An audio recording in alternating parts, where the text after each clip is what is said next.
Pixie. Got my notifications on. Awesome. Amazing. Sodion. How is the EU doing? How you guys doing? How you guys doing? I'm a little late.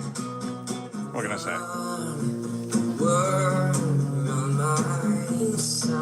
We're gonna learn a new word today. I'm gonna teach everybody a new word. This is Bunk Bed Coffin. It's a rainy, grungy day today. So we need some bunk bed.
Really, Michael? Interesting. How are you, by the way?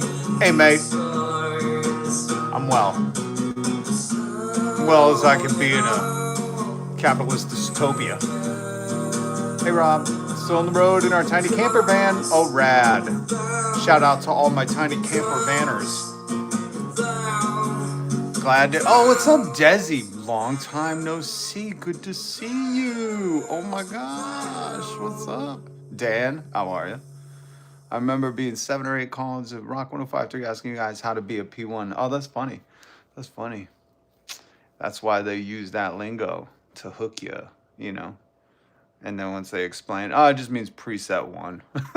We're your first preset. People are like, goddamn clickbait. What's up, cool kids? What's up, smoking? Let some people roll in. All right, anybody watch the Oscars? Anybody watch the Oscars? Anybody? I do not have TV, so I clip everything after, you know. The internet gives me the best of, you know. The internet's gonna clip. Here's a little life hack.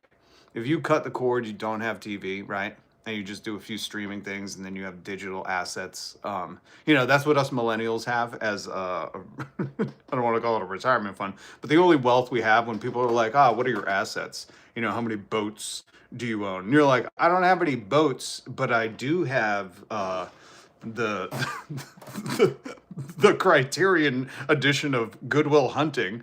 I have the Steel Book Criterion edition of Good Will Hunting and Marky Mark's Fear. That's what us millennials have for assets now. the oh so rare VHS tapes, CDs, and DVDs. That is like the you know, the boomers had like a house, a car, maybe a boat, a summer home, definitely a timeshare. Us millennials are like, we have a few Criterion editions. We have Blu-ray. I have one in 4K. I don't know if I could interest you in a 4K DVD, which is nonsense. What else is something that's very millennial that we actually own? I have all 10 seasons of TMNT on TMNT on VHS from Burger King. That's a gem. Okay, I'm guessing Pokemon cards. I have the first digital remaster of DBZ. I haven't had time to. Fighting Fascism Too Hard. Some good clips coming out, though. Amazing. We'll keep an eye out for them. No streaming services. There you go.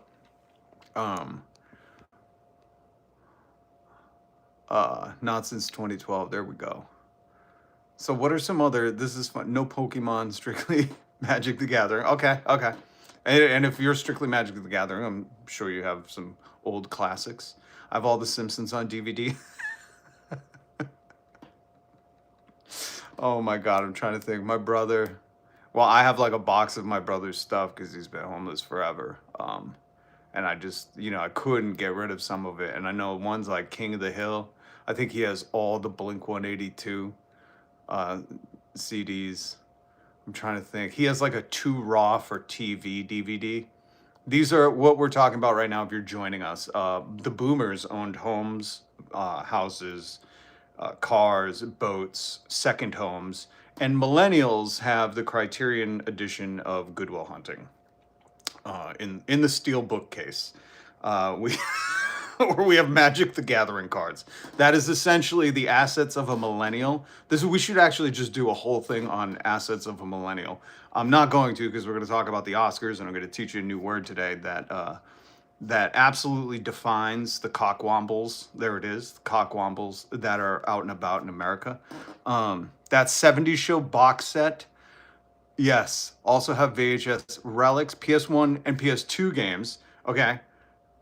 I think you beat me on that. I have a PS3, and if you don't remember PS3, let me explain something to you. PS3, Disney was still like entertaining the fact that kids were kids, so they were making games like Up the game.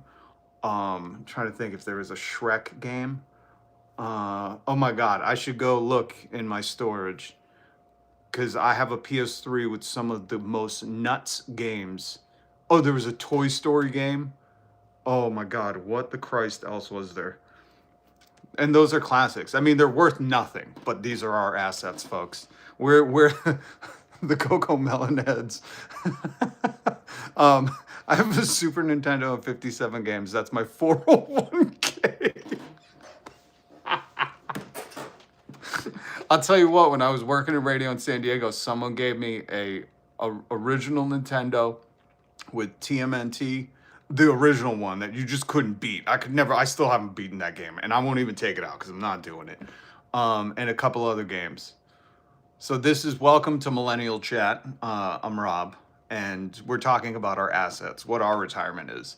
Well, Jeff Bezos and his cohort of oligarch billionaire Epstein classers are trying to rent everything to the new wave of kids, the Gen Z. Us millennials own our media, and we're confident in it. I wonder if anybody owns anything that you can't buy anymore. That's what I'm really fascinated in. Like the media that is just, it's not like explicit or anything. It's just because everything's about licensing. It's like, you hear Kevin Smith talked about, I forget what movie he couldn't get licensed, or he couldn't get the license back. Was it Mallrats? No, I own that on DVD. Oh, there was one, Dogma, maybe. Maybe it was Dogma. I forget. But Kevin Smith, did a long thing on like how he couldn't get the licensing for his own movie, so he could never release it on DVD. So those are the ones I'm talking about that you bought back at Tower Records before like licensing became the oligarch's new thing to own. It's just like, whoever bought Michael Jackson bought the Beatles catalog or some shit. It's essentially that, but for movies. Okay, hold on. I have a Sega Genesis and 10 games. No AV cord. AV cords are easy to get. We could get you one. I'm a boomer. Okay, Dan. So here's the difference. Boomers, their generational wealth and equity rests in homes, cars, 401ks, pensions, maybe, a boat, a second home, a vacation home. That's a boomer, okay? Us millennials, we're like, we have a sweet DVD collection and an original Sega Dreamcast.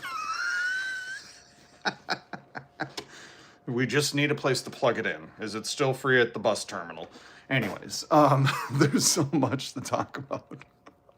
I'm gonna have to. Hey, what's up, Kevin Hawthorne? Good to see you, man. How you doing? Was it Dogma, Shy Pixie, that he couldn't get the licensing for? I can't remember. I could do a deep dive, but I don't want to. I'm sure Kevin Smith will tell everybody about it in an hour-long chat session. I mean, he's all over the internet. But I just remember, was it like an interview, or was I listening to something he did? I don't know. We've interviewed him so many times. It all blurs together. But he couldn't get the licensing, so I'm curious, like, I like those exotic DVDs. That's what I'm into. The exotic DVDs that, like, before a licensing deal was bought up by Jeff Bezos, you caught the last copy, That's the shit I want. Just to rub in the billionaire's face. I don't even care if I like the movie. I'm like, I'll never buy it from you. I got it before you own the licensing, you know?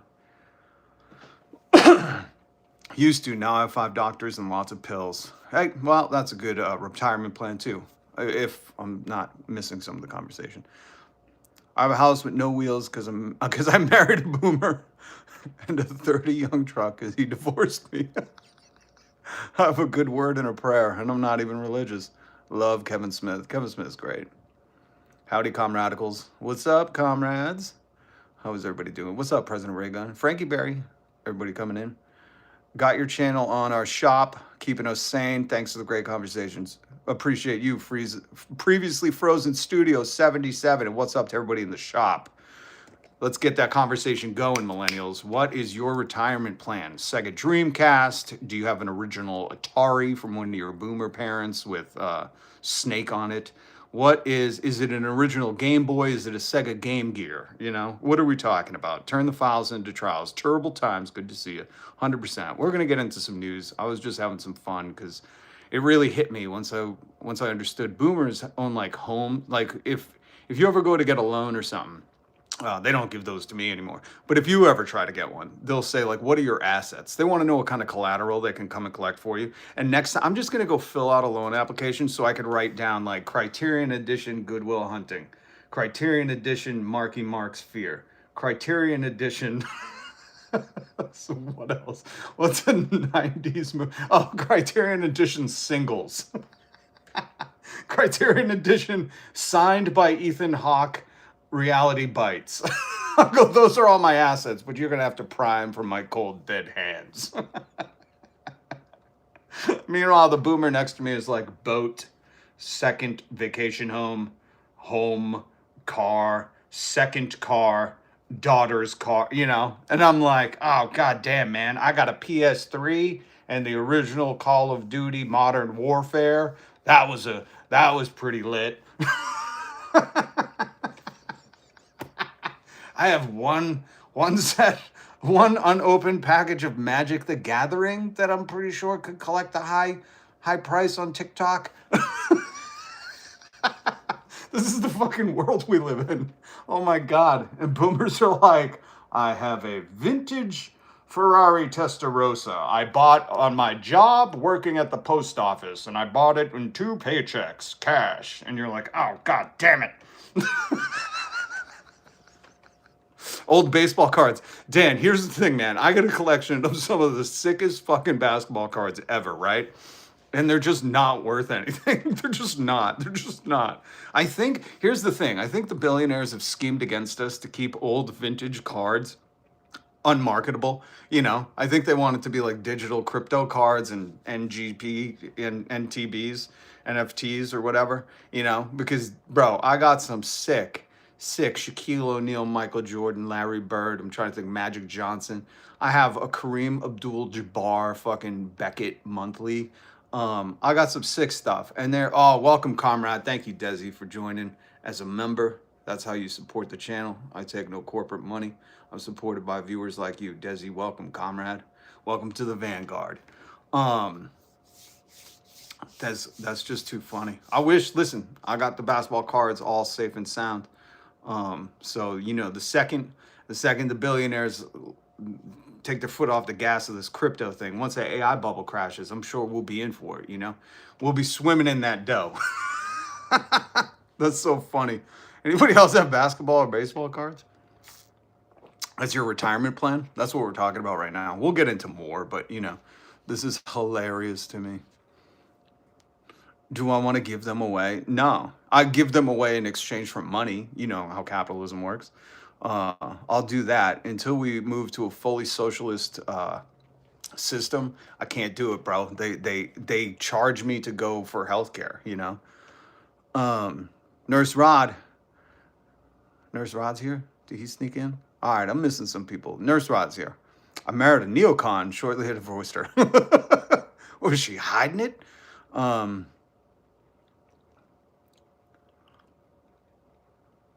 My mom gave me vintage dishware. Eggy Rose, that's a good point. That used to be a thing too. China. That's hilarious. That used to be a thing, and now I think it just turned into like NASCAR plates with Donald Trump's image on them. You know, Greg Bovino retired. Oh man, they should have Christy Nome handle him, if you know what I mean. I think she hires retirements now.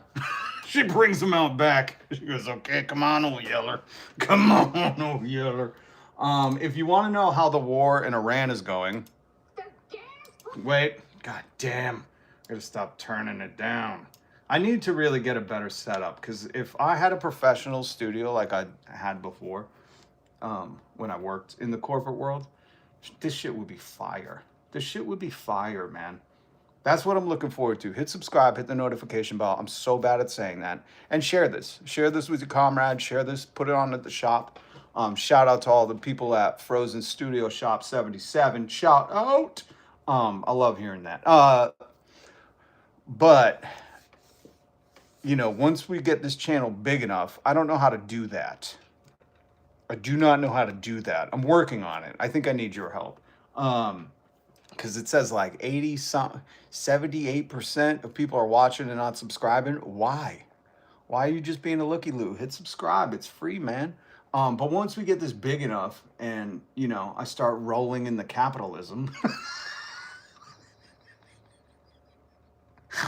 I'm going to show how Mr. Beast how it's done. That's the thing I can't wait for. You know how you see the traditional YouTube setup? Let me just explain this to you. Glad I found your channel. Ahoy, comrade, little scorpion queen. I'm glad you found us too. That's so cool. Scorpions scare me. I know the smaller the pinchers, the deadlier the bite. I know it's not a bite. I'm glad you found us too. Thank you for the 199 super chat. Appreciate you.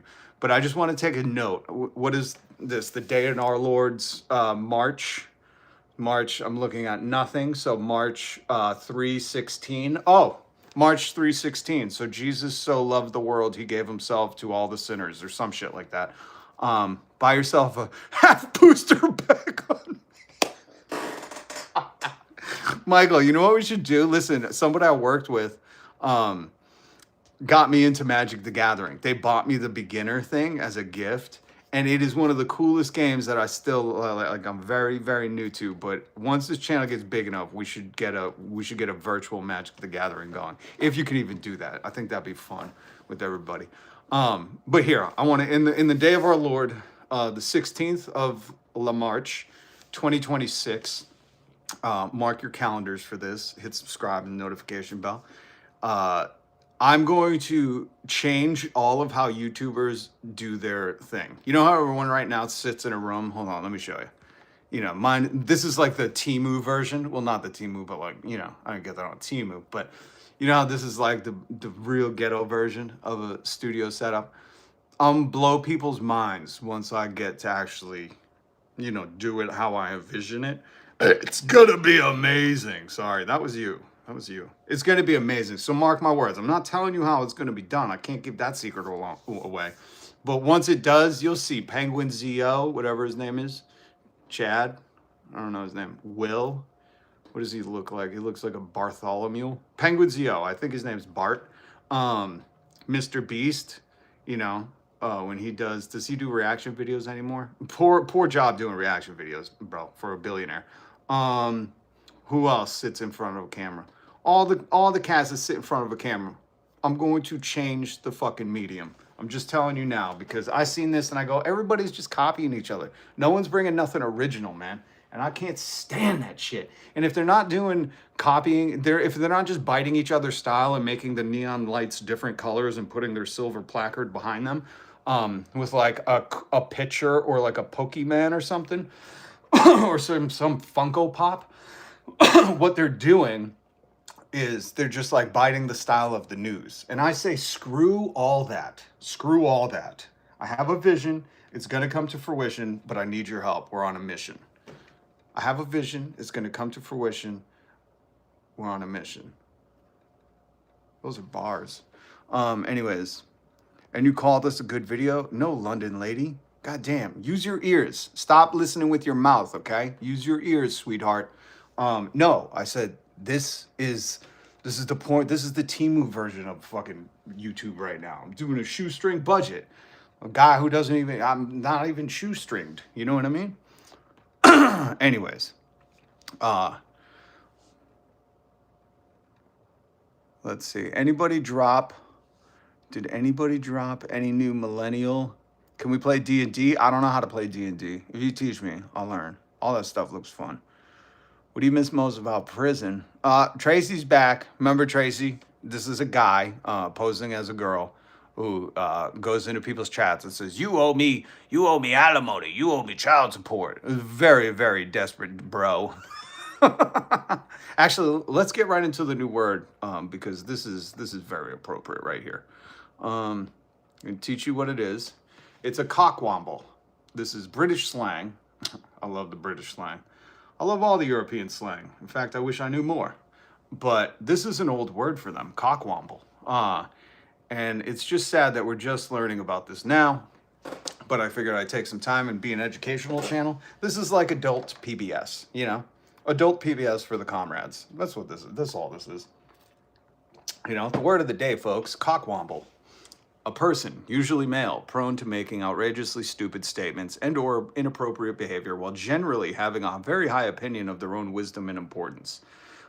Synonyms, fuckwit, shit for brains. There was another synonym in here. Oh, fuckweasel. That's a good one. That's a good one too. It's an even harsher, similar compound insult.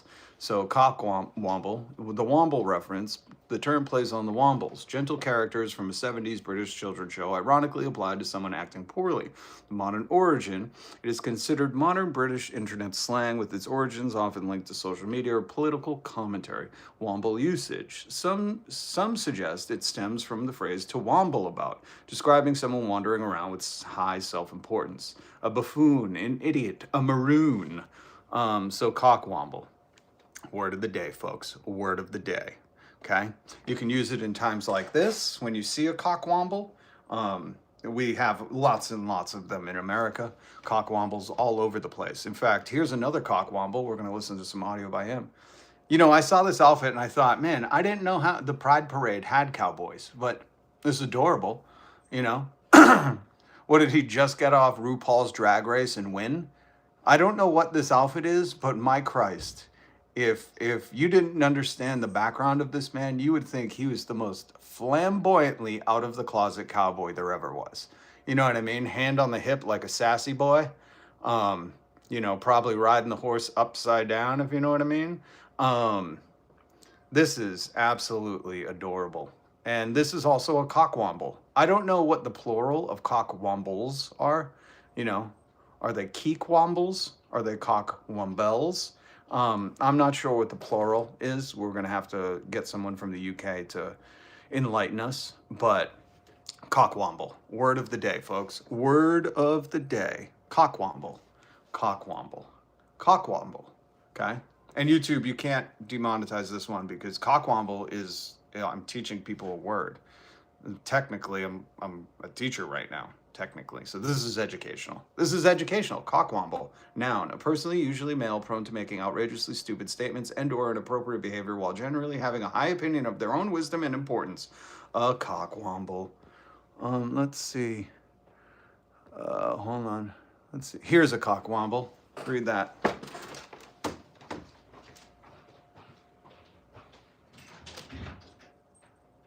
What are you guys doing? Are you guys all coming in?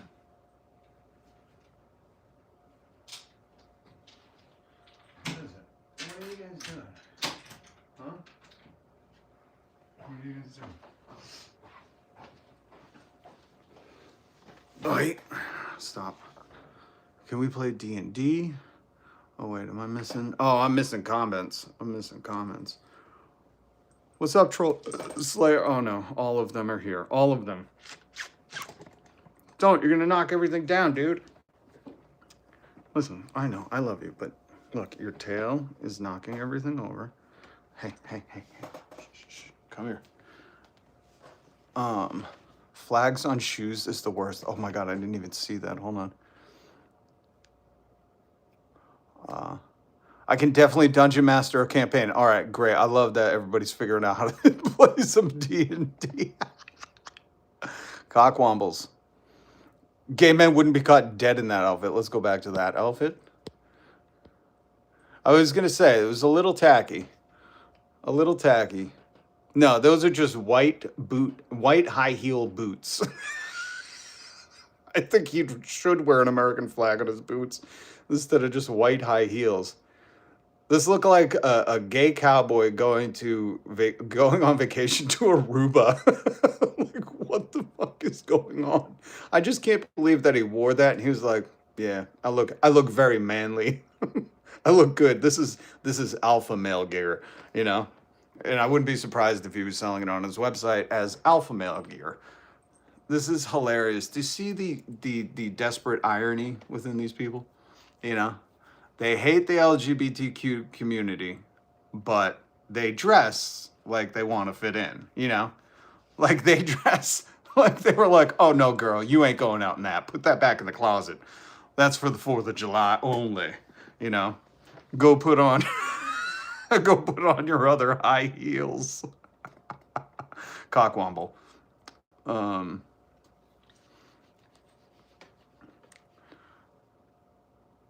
and they berated Zelensky for not wearing a suit. What's up, Tia? Of course, Tia chimes in right at the perfect time. Yeah.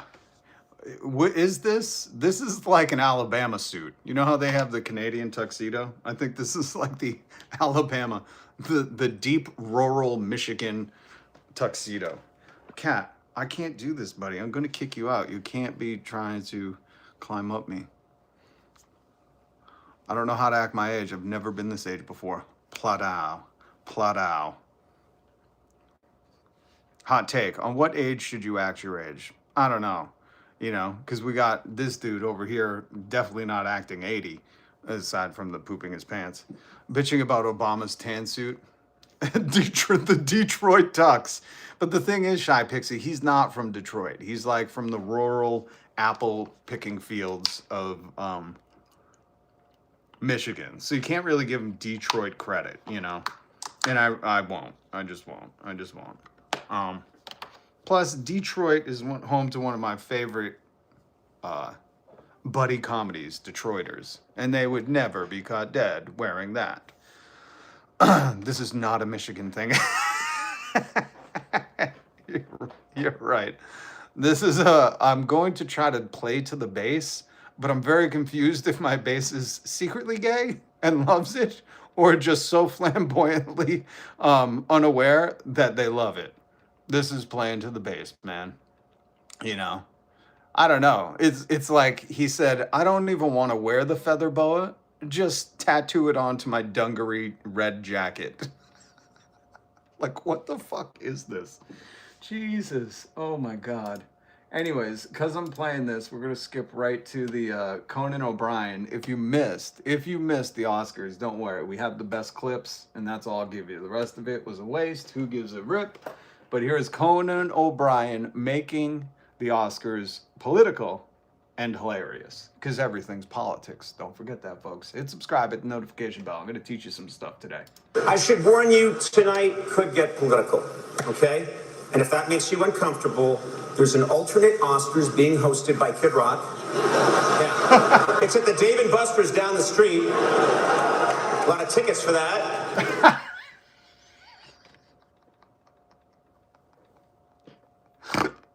There's an alternate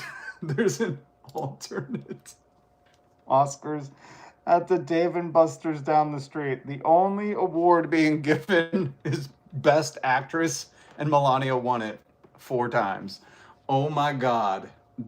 Yo, Conan O'Brien. And here's the other thing. I found a Conan O'Brien clip that isn't being clipped on the internet so much, but somebody, Minecraft Creeper 4661 on YouTube, clipped it. So the audio is a little, you know, but this one was a gem as well. I'm so glad I found this. Ready? Here's Conan. We're coming to you live from the Has a Small Penis Theater. Hold on, let me pull up the where is it? Okay, here we go. So you could read it. So you could read what he says. We're coming to you live from the Has a Small Penis Theater. Welcome back. We're coming to you live from the Has a Small Penis Theater. Let's see him put his name in front of that. Let's see him put his name in front of that. Brilliant. We're coming to you live from the Has a Small Penis Theater. Let's see him put his name in front of that. We should just rename everything Has a Small Penis. Small D Energy Theater. Oh my God.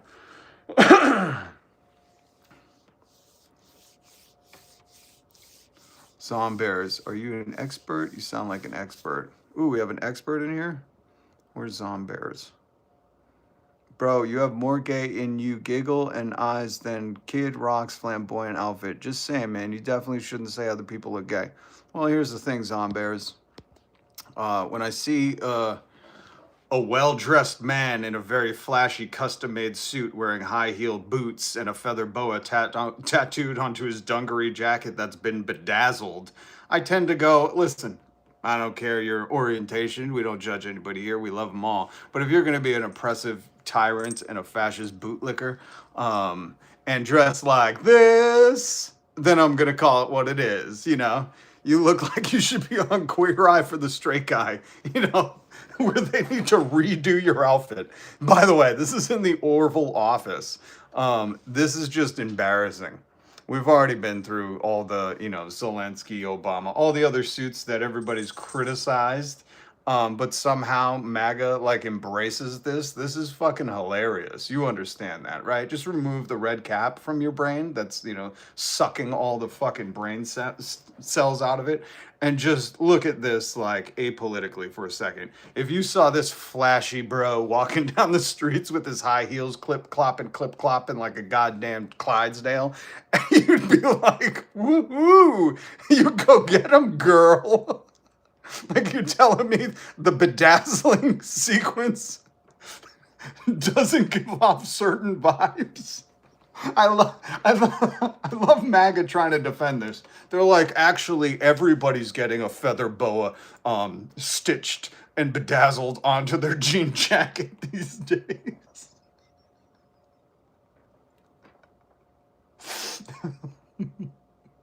It's a good attempt. Zombears. It's a good attempt for you to like, you know, really go hard for Kid Rock. He would bow with you, man. He really would. But here's the thing. Number one, he doesn't care. He's doing this because he wants to make people like you look foolish for calling this, I don't know, rough and rugged. What is this, hunting gear? Is this the new fucking prison orange where you gotta go out in the woods and wear this so hunters are like, oh shit, what's that glistening? I need some sunglasses. Oh, it's just the Kid Rock outfit. Fuck. What is he, Will.I.am? You know what I mean? Like, come on, dude.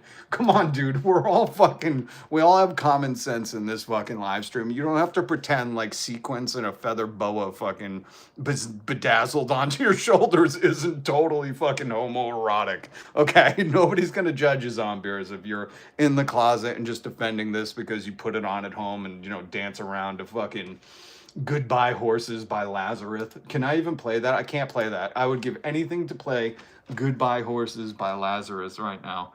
Anything. Anything. I might even do it. I don't know if I can not do it. I don't know if I can not do it. I think I might have to. I'm getting demonetized. If you could just please hit subscribe and the notification bell. I have to play this because Zombears is dying for it. Goodbye horse. Cue Lazarus. Sorry, that's what it is. Oh god, this is such a good song.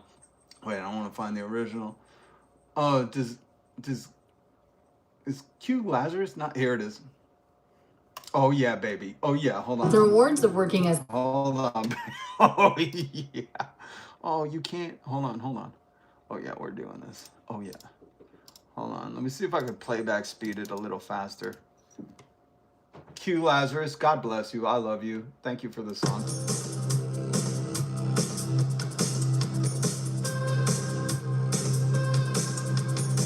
You know what I'm talking about. Come on, Zombears. Tuck it, baby. Put on a lipstick. Come on, Zombears. Stand up. I want to feel your energy, man. This ain't getting monetized. Where's the chorus?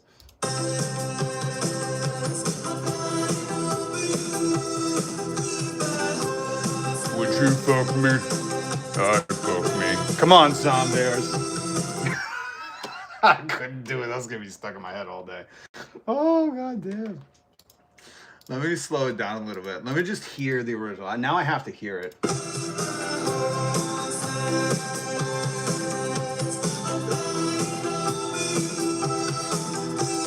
Now I want everyone to envision that song playing in the background. You know, Zombears is getting dressed. He only has his Speedo on and these white high heel boots that are signature Kid Rock. She puts the lotion on her skin. Nurse Rod, you're feeling me on this one, right? It rubs the it rubs the crypto on the skin, or it gets to bit mine again. Where is Zombears? Zombears, I'm going to hate you forever, Zombears, if you've left. Okay, because I want to paint the picture for everybody. I queue up Goodbye Horses by Lazarus. You put your phone, you know, on your O-ring, light ring. What is it called? Ring light. Whatever, your O-ring. You start doing the lipstick, man. You're just your Speedo and these white boots. And then you start to slip them on and you're hopping to get them on, you know.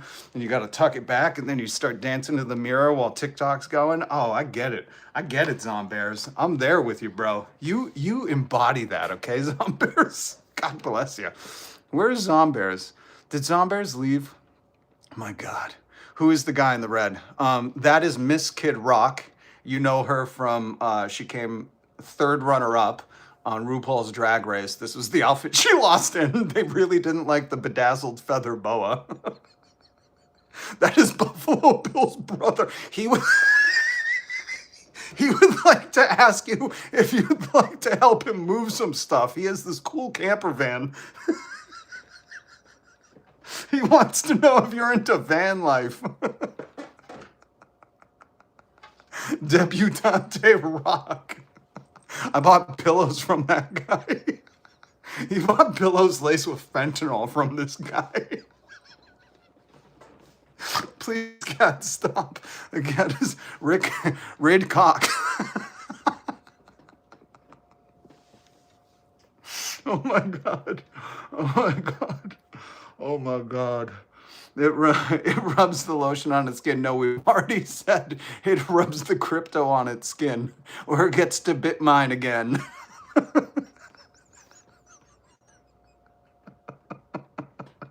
Sachet. Where is Zombears? I've been waiting this whole time for Zombears. I'm very disappointed in you, Zombears. How dare you try to insult me and then leave when I do a whole Goodbye Horses, Q Lazarus segment for you, okay? You absolute monster. You've broken my heart, Zombears. I bet he smells like cigarettes. He smells like Newport Lights. And Sir Westman says, I bet he smells like cigarettes. He smells like Newport Lights and boxed wine. And an above ground, and the chlorine from an above ground pool. Somebody that had to really shock the system. They were like, oh, we got nasty in that last night. And you know how you gotta shock the pool really?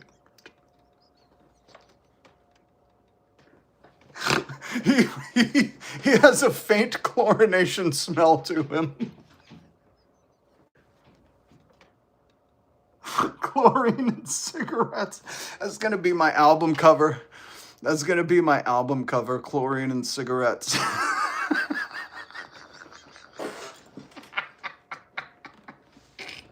The best part about this is Kid Rock is posing. You know what I mean?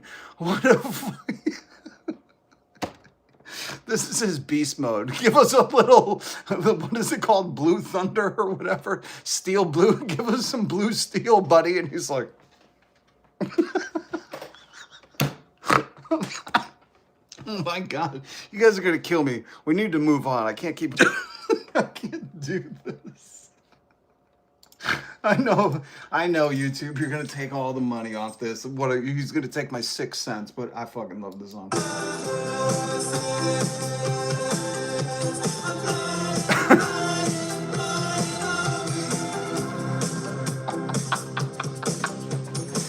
It puts the crypto on its skin, or it goes back to Bitcoin mining again.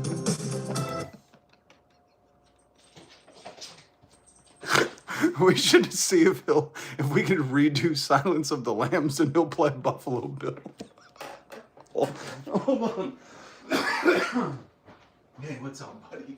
You want to go out? Here, take your mouse. Take your mouse. There you go, buddy. Oh, you're a good boy. You're a good boy. Oh, you want to go with him too? Really? All right, fine. Go. Fine. I don't want to hang out with either of you. I don't care. Oh, God. At least they couldn't hear that. Oh, hey, we're still live. All right. Smoking Blondie in the house. What's up? He smells like Trump stained. I'll tell you what he smells like. I'll tell you. Here's the perfect definition. He smells like a cockwobble. Don't be a cockwomble, folks. Just don't. Okay. All right. You guys really detoured me. Let's play. This was absolutely brilliant by Conan. Not this one. Hold on. Here we go. I'm going to put this up. This is a bad picture of Conan. They should have done it better. In case you missed the Oscars, we're catching up on the good stuff because that's what the internet does. It just clips it. You know, it clips it. You don't have to watch the whole show anymore. Just the internet will fill you in. And that's what I'm here to do in case you missed it. First time since 2012. Hold on. Sorry. I forgot I turned it down because we were playing some Q. You know what? I'm okay with Q Lazarus getting the money from that. I'm fine with that, actually. They probably have enough, but you know, that's one banger. First time since 2012 that there are no British actors nominated for Best Actor or Best Actress. Yeah. British spokesperson said, yeah, well, at least we arrest our pedophiles. So, first time. That was amazing. I mean, you can't do it any better. This clip of Conan was super, super funny. If you missed it, this is the world of YouTube where we are right now. Hold on. Absolutely brilliant. If you get a chance, watch this. If you're on Twitter, Deadline was reposting a bunch of these clips. But just listen, you're on YouTube, you'll get it. You'll get the ad break. You'll understand. Here's Conan on YouTube being the new home of the Oscars. Starting in 2029, did you know this? Instead of ABC, the Oscars are going to air solely on YouTube.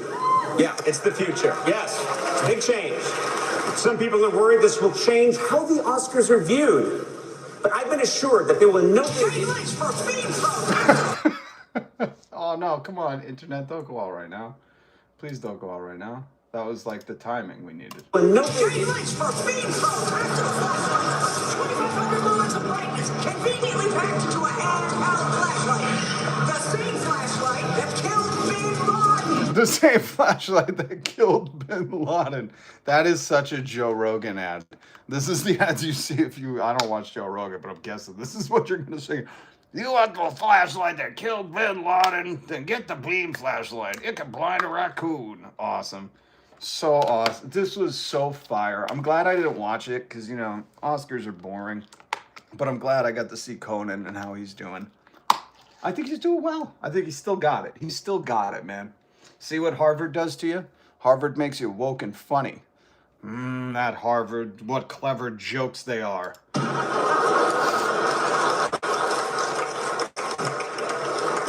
Sorry about that, but like I said, I don't think this is going to change the Oscars at all. I think this is a... Have you been injured in a tactical flashlight-related incident? You may be eligible for compensation. Don't let big tactical flashlight get the better of you. That's so good. That is so fucking good. Yo, I love Conan. We're gonna buy a SIM card in Russia. I don't know, man. I don't know if we got anybody in Russia here, but good luck. Yeah, see your PDF file. This is out the door.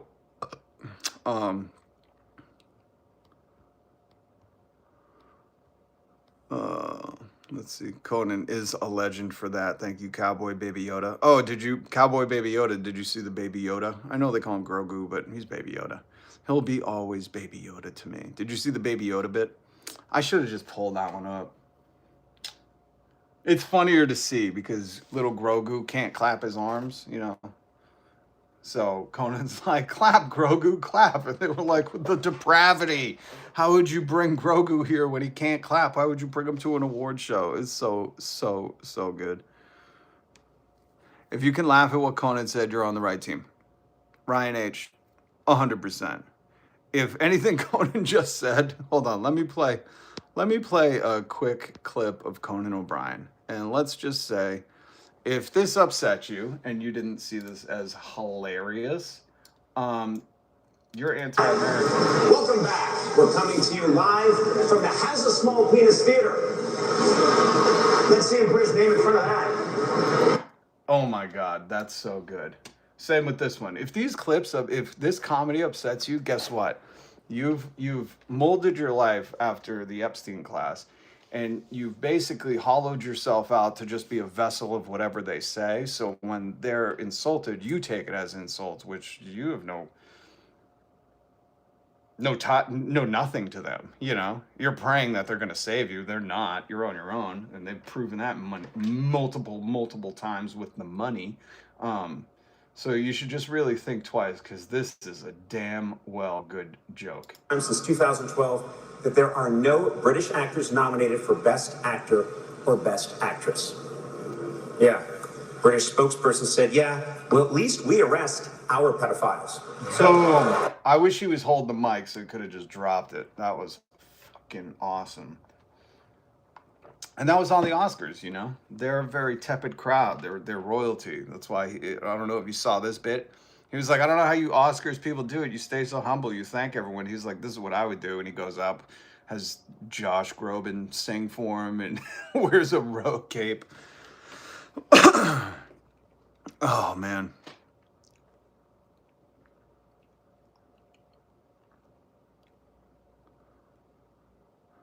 Oh my God, are you guys still talking about Philly? That's so funny. Is Charlie Kelly here? So yeah, so you'll see all the people who come out, and you know, once they start getting upset because Conan O'Brien make jokes about their Madame President, just ignore them. Just ignore them. I would just ignore them. Just let them be. They're very sad people. All right, let's figure out how. Oh, I wanted to play this for you. This is important. Where is it? Here we go. Hold on.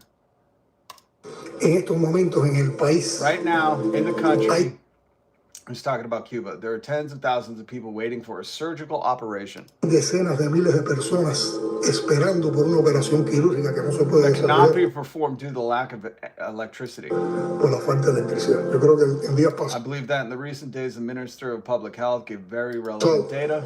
el ministro de Salud Pública dio datos muy relevantes. Pero en esas decenas But among those tens of thousands, there is an important number of children who are waiting. Children. This is Cuba's president. de miles hay una parte importante de niños. Oh, why does it keep doing that to me? Goddamn internet. Oh, America is the greatest, right? This is why our internet sucks. God, look up South Korea and how they did internet. Can we not do Miles that? de niños que están esperando una intervención. A surgical intervention due to the effects of our healthcare system from this energy blockade. If you don't know, Donald Trump, socialism failed so spectacularly that Donald Trump no longer just has an embargo, but he's invaded Venezuela, stopped any kind of oil from going to Cuba, and now they're talking about invading Cuba, you know, because they failed so spectacularly. And the effects of that are what this president is describing, that children will die because of this. Quirúrgica por las afectaciones que tiene nuestro sistema de salud por este bloqueo energético. Not only is Donald Trump a child graper, but he's a child murker. So make no mistake, you know, when Conan makes those jokes, if you're offended, or if you're offended because we called Donald a cockwomble, you're on the wrong side of history, you're on the wrong side of humanity, and you're on the wrong side of life. Your parents raised you wrong. Unless you were feral, then the nature raised you wrong, which I find that hard to believe.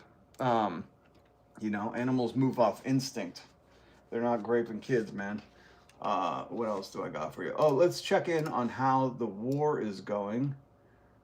Can we check in on how the war is going? How's the war going? The gas prices! Okay, I'm guessing it's not well. But let's find out what we're spending. Let's find out how much money we're spending. Let's talk to this turd who gives a shit his name. They're all interchangeable. Tell me, how much is this war going to cost? Because I know the Pentagon briefed it's going to be about $11.3 billion. Do you need to ask Congress for more money to pay for what you're doing? I think right now we've got what we need. Whether we have to go back to Congress for more is something that I think that Russ Vogt and OMB. This guy's name, interchangeable suit and tie, bootlicker for Donald Trump. Kevin Hassett, Director of National Economic Council. Just a bunch of loyalists to the crown. It's just like in the Revolutionary days when they had red coats. Now these are just red hats, red ties, whatever you want to call them. They're all loyal to a crown. They don't serve the people. They do nothing in your interest, and they're just here to keep power going. We'll look into, but the latest number, you said 11.3. The latest number I was briefed on was 12, and so it's consistent. So this is something that we've got the weapons that we've already got in place to do this, and so we're not necessarily going to need any kind of supplemental. More than that was spent just the first week of the war. You know that. It was over $5 billion just in munitions. You're solid on 12? 12 billion. For 6 weeks of war? No, I'm sorry. The 12 billion was what I was briefed has been spent so far. Did you catch that? Did you catch that? She thought she was talking about 11.3 billion over 6 weeks. You know, that arbitrary timeline they gave you. Because this has lasted forever. There's no point to it, so they don't know how to get out of it. It's just until, like Vietnam, enough people speak up or they start losing so badly that they have to consider other options. That's why Donald Trump is desperate right now for not only fighting against the UN, but now imploring their help in this. Because he's a weak, petulant child. He's a cockwomble. That's what we've decided. A cockwomble. A perfect word for him. So while this reporter was thinking, oh, I thought you meant over 6 weeks, it was going to be 11 billion. And he's like, oh, no, stupid. Oh, no, stupid. We've already spent 12 billion just in 2 weeks. 12 billion in 2 weeks. Student debt, healthcare, food, housing for the Americans, for the American citizens. How are we going to pay for it? War, 12 billion, 2 weeks, no problem. So let's be very specific on what this cockwomble corrected her on. For 6 weeks of war? No, I'm sorry. The 12 billion was what I was briefed has been spent so far. Oh, gotcha. Oh, was that out of your Bitcoin wallet, or how is that being paid for? Oh, we're flipping the bill? Awesome. We're flipping the bill for that. So while people wanted cheaper gas, while people wanted affordability, which, remember, your president laughed in your face, called it a hoax, and said, I don't want to hear any more about it. Not my president. I don't respect the presidency. I don't really respect this institution because it's failed, you know? And when institutions fail, you don't reform them, you replace them. I'll respect whatever comes after this.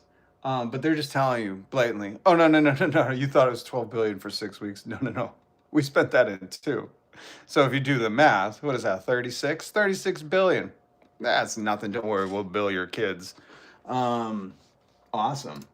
And meanwhile, let's take a look in America. How is the war going? The gas prices! Okay, it's still going. Okay. Okay, it looks like the war is not going as anybody planned because it was not planned. Don't be rude. Hey, quiet, piggy. Quiet, piggy.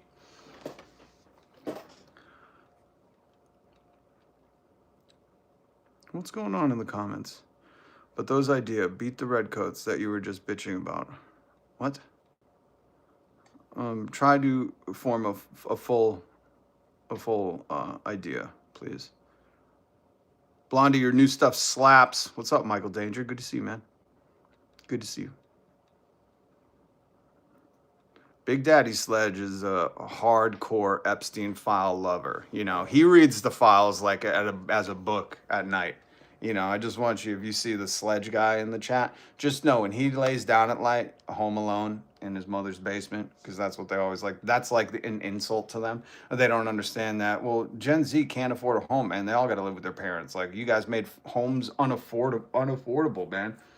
Really. And pay hasn't kept up. So, like, that's the reality of the situation. And I don't disrespect anyone. I think generational fucking living is cool, man. If I could do it, I'd love to be able to have my mom live with me.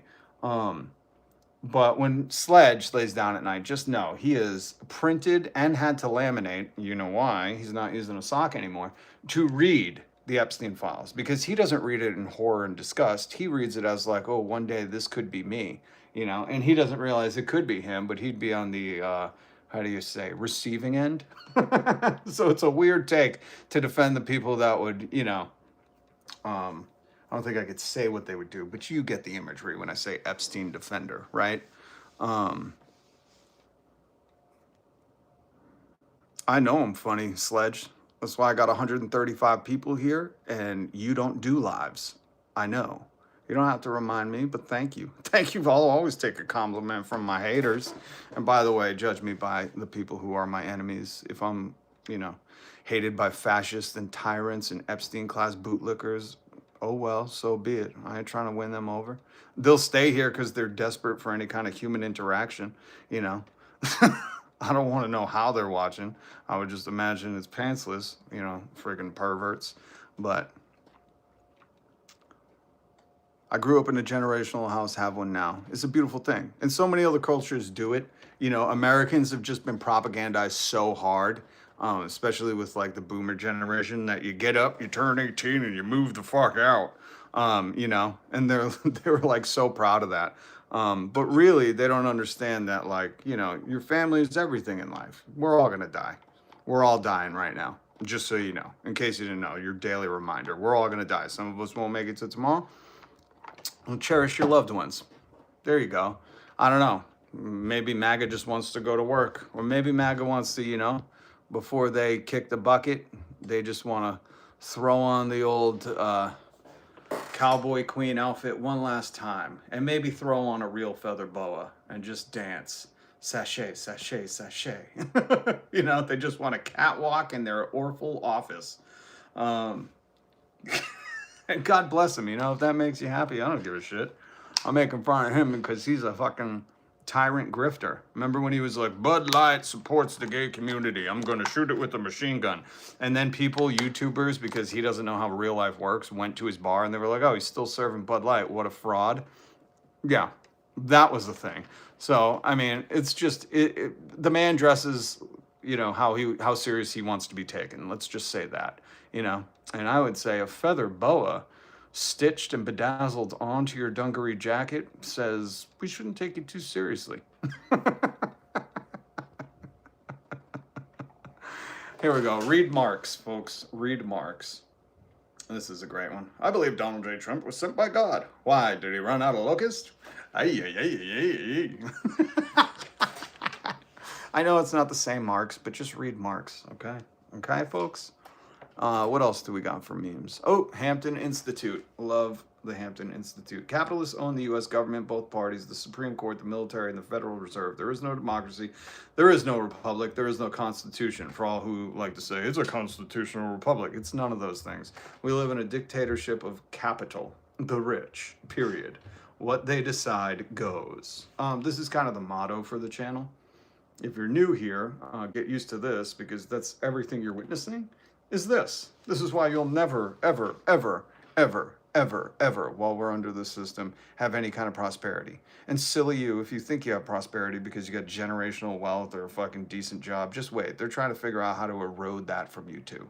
Okay? Okay? And if you don't believe me, what's the date? In the year of our Lord, 16th of the 3rd month of 2026, mark my words. Mark my words. You'll be back. Let's see, what else we got? Oh, here we go. Here's, as an American as you can get, this is also kind of the motto for the channel. Hunter S. Thompson, I will fight for your right to be weird, just as I know you'll fight for mine. Okay?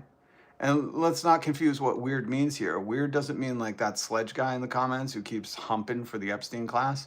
Like if you're for the Epstein class and an oppressive, tyrannical regime, that's not weird. You're who we defeated in World War II. You're just trying to be fascist. You're trying to be fashy, man. We don't support that. I mean, weird as in like, if Kid Rock wasn't such a fascist wannabe and a tyrant and a Fox News media grifter, and you wanted to wear something like this and be the, the cowboy in the pride parade. We love it, man. I love to see it. Express yourself. You know, I'm too sexy for this hat. Too sexy for this hat. So sexy it hurts. You know, if he wants to wear high heel white boots, like he's about to fucking, you know, catwalk down the fucking, what do they have there at the White House? Do they have like a sachet room, a hallway, a long catwalk for him? Then we're for it. But if you're going to try to use your power to not make this the land of the free, then we're against you, you know, because we stand our ground to bullies. What is this? We could sustainably feed, house, and clothe the world over 5 times. Overpopulation arguments ignore the elephant in the room, which is unequal distribution and consumption of resources. The earth can support billions, not billionaires. Okay? We're learning some life lessons here, folks. We're learning some life lessons. Here we go. This is a great one. Paying 20% of your paycheck to insurance, which, you know, you're just paying it just to be a part of the club. You don't get to use it or anything. You still have to pay co-pays, deductibles, all that bullshit. People go, good, capitalist, oh, it's very affordable. Internet, there we go. Paying 4% of your paycheck to Medicare, bad, communist, too expensive. Americans, we are the most propagandized people in the world. In the world, okay? Okay? Everybody paying attention? Good, good, good. Here, I want to know who your representatives are. I do not want to send South Carolina's sons and daughters into war with Iran. It's a good thing we can check these people, you know, that there's a record and shit, because this is what I'm trying to teach you. That they come out here and they say a bunch of words. They're acting like cockwombles. We learned what that word is earlier. Here, before we read this, because a girl can be a cockwomble too, okay? They just said it's usually a man. Usually male, but in today's day and age, what is a woman? A cockwomble. A person prone to making outrageously stupid statements and or inappropriate behavior while generally having a very high opinion of their own wisdom and importance. Also, you could call them a fuckwit or shit for brains, or my favorite, fuckweasel. So when you see one of these, you know, fuckweasel, cockwomble, whatever it is, and YouTube, this is educational. This is language. This is your ELA time of the day. So here we go. Let's go to a female cockwomble. They are much more rare. They are an exotic species, but they are in existence. So Rep. Nancy Mays comes out and says, I'm going to tweet some shit. Like, nobody knows that you can tell what I've done with my actions. And this is what I try to teach people, to pay attention to the actions. Because people can just say, talk is cheap, motherfuckers. You know, in the words of our good Lord and Savior, DMX. All hail the great DMX. I got to get some DMX clips. But if you know the prophet DMX, I read from the book of X sometimes. He says, talk is cheap, motherfuckers.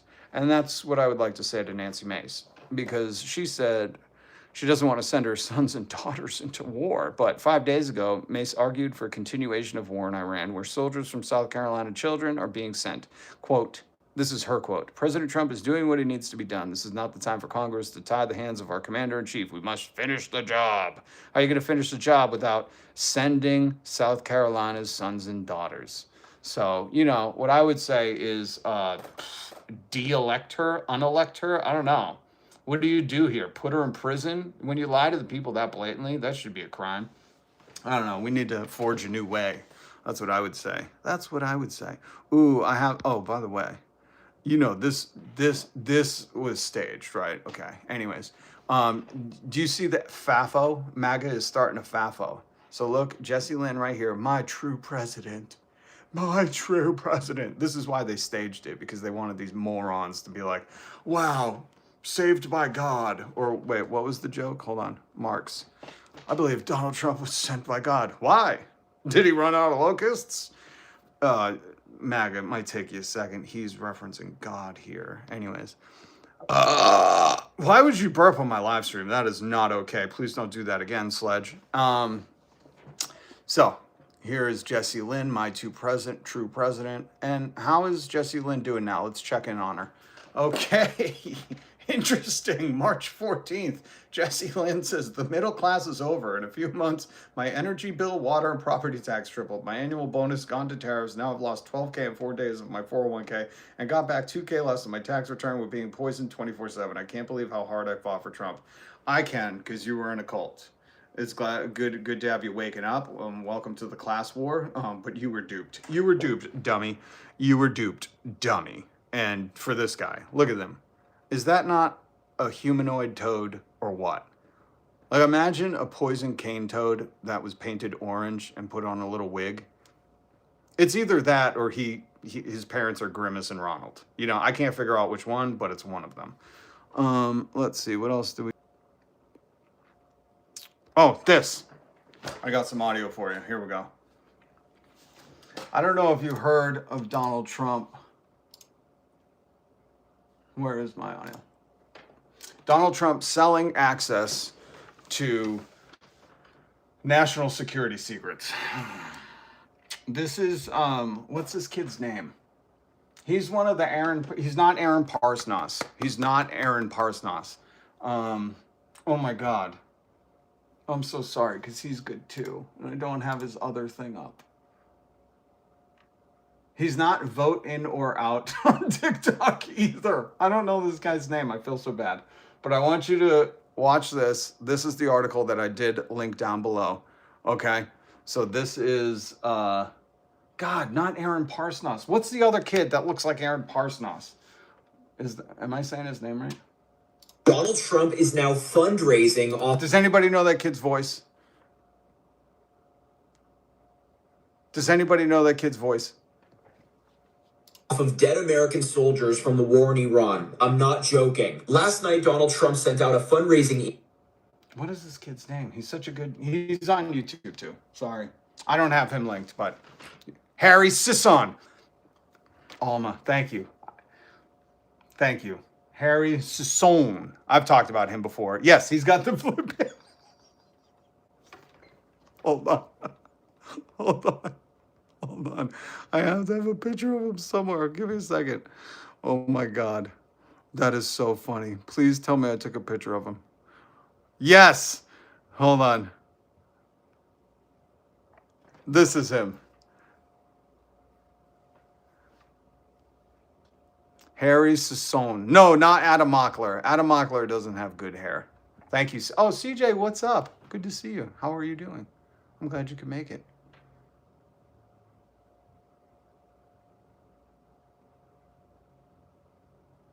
Okay, so you guys haven't had this? Yeah, Eggy Rose. Harry Sisson. I like all these. Listen, I don't side. Let me be very clear too. I don't side with any of these younger kids, the Mocklers, the Sissons, and the who else did you say? Not Mockler. There's Mockler, Sisson, and Alan Parnassus. Alan Parnas. Nick Shirley.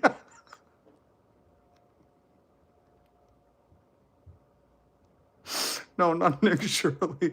I'm talking about like these I'm pretty sure they're paid by the Democrats. Wasn't that like kind of exposed?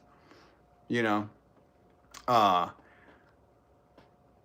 don't know if all of these guys, but I'm pretty sure, wasn't there like a huge Democratic funding for these like young influencers to kind of push, you know, Democratic ideals, which is, just so you know, a Democratic ideal, which I do not subscribe to, is status quoism. That just means like, hey man, just don't we want shit to return to normal? That's what you're going to, that's why I'm like, don't fucking, the midterms aren't going to change anything, guys. I hate that like the Democrats are being quiet, and then as soon as the lead up to the midterms, they're going to be like, hey, don't you want it to go back to normal? Everyone's reaction to that should be no. We don't want to go back to what it was. It sucked then. We want to go way, way, way, way, way into the future to socialism right away. We don't want 12 billion in 2 weeks for war. We want 12 billion in 1 day for healthcare, housing, school, food, egg, who gives a shit about gas? Let's invest in, electric hoverboards. So I don't know. I thought a lot of these guys were found out to be like Democratic influencers. So let me just say, I like their reporting, but I do not subscribe to their like, hey guys, we could just vote our way out of this. It's like, oh goddamn, you're so cute and so young, Harry Styles. What is his name? I don't. It doesn't matter, but he's good at calling this shit out. So here we go. Here we go. Here we go. Donald Trump is now fundraising off of dead American soldiers from the war in Iran. I'm not joking. Last night, Donald Trump sent out a fundraising email to his supporters promising them national security briefings if they donate to his super PACs. At the top, he included the photo of him at the dignified transfer of American soldiers who died you in can't Iran. see it. He's Sorry. using this photo to take money from his supporters. And it reads, claim your spot. These final spots are reserved for my strongest supporters. You're one of them. This is no ordinary membership. As a national security briefing member, you'll receive my private national security briefings, unfiltered updates on the threats facing America. Just when you think that Donald Trump and the people around him that are sending out this email couldn't go any lower, they do. This is disgusting. It's an obvious scam of his supporters, like everything he does. I think most people know that. But you think that photo, where, by the way, he's wearing a baseball cap during that transfer, is just gross. I would hope that most people can agree on that. But people don't care. And this is kind of my problem with them. When they're like, it's just gross. It's like, well, yeah, no shit, but we're dealing with a tyrant. I'm so mad that the top got chopped off. If you can't tell, in this email to his supporters, like, goddamn, this is the soldiers carrying the casket, and it's his head with the hat saluting to it. So it's like the most gross exploitation of dead soldiers you could do. He's using this to raise money to bring people in on the national security briefing. I mean, this is what I mean by like when these guys, I appreciate them reporting on it because I don't know who their audience is. It's huge, I'm guessing it's all like the tepid white women who are college educated who just want to call shit gross while they sip wine and wait for their kids to get home from school. But like the reality of the situation is like you don't come back from this. Like this is what has been funneled by our system to the top. And not only is no one stopping it, no one's fucking doing anything about it besides calling it gross, and it's not going to get better. And you don't like walk this back. Once this happens, it's not like you can undo this. This is the system. What they're showing you right here, or what he's trying to show you, but he's just not old enough. This is the one thing I'll say is like, he's not old enough. He's not old. He's a very smart dude. He's just not old enough to comprehend that, like, what Donald Trump is showing you right here is he can do this and no one can fucking say anything or get him in trouble, or, you know what I mean? Like, there is no checks and balances. I hate to use that because that's clearly gone. There is no even like gentleman's handshake that like we promise to, take your trust and do the best with it. That's what politicians, usually the guise of them voting for them is like, we promise to take your trust and bring it to Capitol Hill and work in favor of you. And what this is where I wish this kid was a little bit older, lived through a few more of these forever wars and lived through a few more of these recessions and unprecedented times and inflation and stagnant wage growth and not being able to buy a home, because he's just growing up as this is normalized. And what I'm trying to show you is that, it was never about us. Capitalism is about, greed at the top and consolidating power. But now it's like mask off capitalism. Like he's literally, I'm so mad that I can't show you that photo. It's just the photo of the dead soldiers coming back from Iran, where he's wearing a baseball cap and everyone got mad. And I was like, that's not something to get mad about. Who gives a shit? Wear baseball caps. We're in America, I would get mad that, that traitor in Queef is even standing there, like get him the fuck out. He's the one that caused all this for no fucking reason. And now he's profiting off of it, and at this, I mean, there's so many levels of gross that like the picture is one of the last ones. It's like, is he really selling national security briefings to anyone? You get what I'm saying? Like, so China could just be like, oh shit, we could just get in on this. Iran, they're like, oh, we'll claim a spot. Why not find out what's going to happen next? You see what I mean? Like, the gross part isn't the picture. The gross part is like, this dude is doing what? I'm pretty sure they were mad at Hillary Clinton for being on an unsecured email server. You see the progression and how quick it is just deteriorized? You see what I mean? Like, MAGA at one point was like, lock her up for an unsecured email server, and now he's using dead soldiers to sell security secrets. You know what I mean? It's like, you don't come back from this. America's done. You know what I mean? Like, if this is what you're trying to salvage, I don't know. With anybody with a backbone and a spine that fucking has a pair of zip ties isn't arresting him, I would say we're fucked. I would say this country has no character, no morality, no ethics, no nothing. You know what I mean? I want you to really think about what this is. He's sending emails of him saluting a dead soldier with a baseball cap on, and people are like upset about the baseball cap, to join a club where you get national security briefings.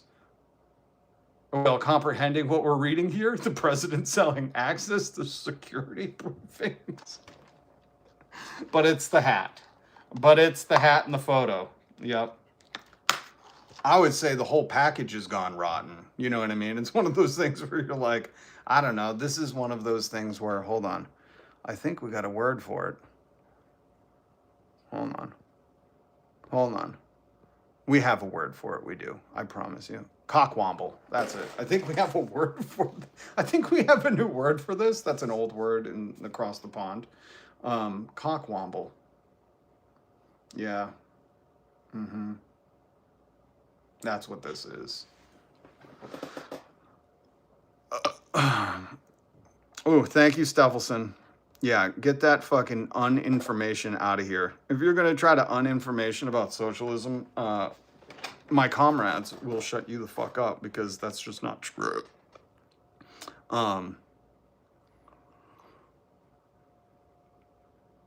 were just talking about this earlier today. What happened to people's morality? Well, I'll tell you who sashayed it out the door. You want to know who sashayed the people's morality right out the door? This guy with his white high heels on said, he's looking at morality right now. He's going, oh, no, you don't. You're not getting in here.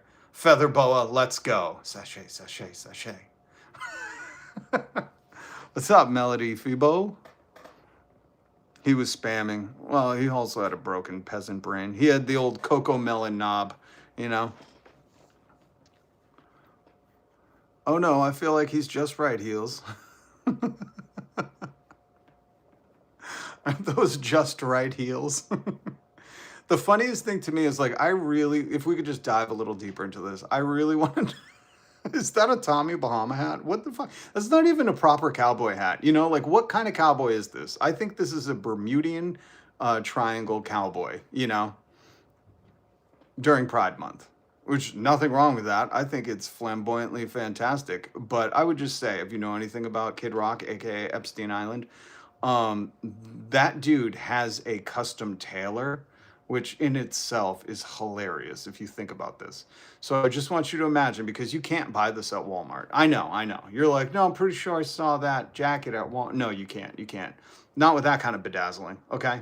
You don't get a feather boa bedazzled that well at Walmart. You just don't, you know? The little bedazzles would be falling off, and, you know, the threading would look a little less.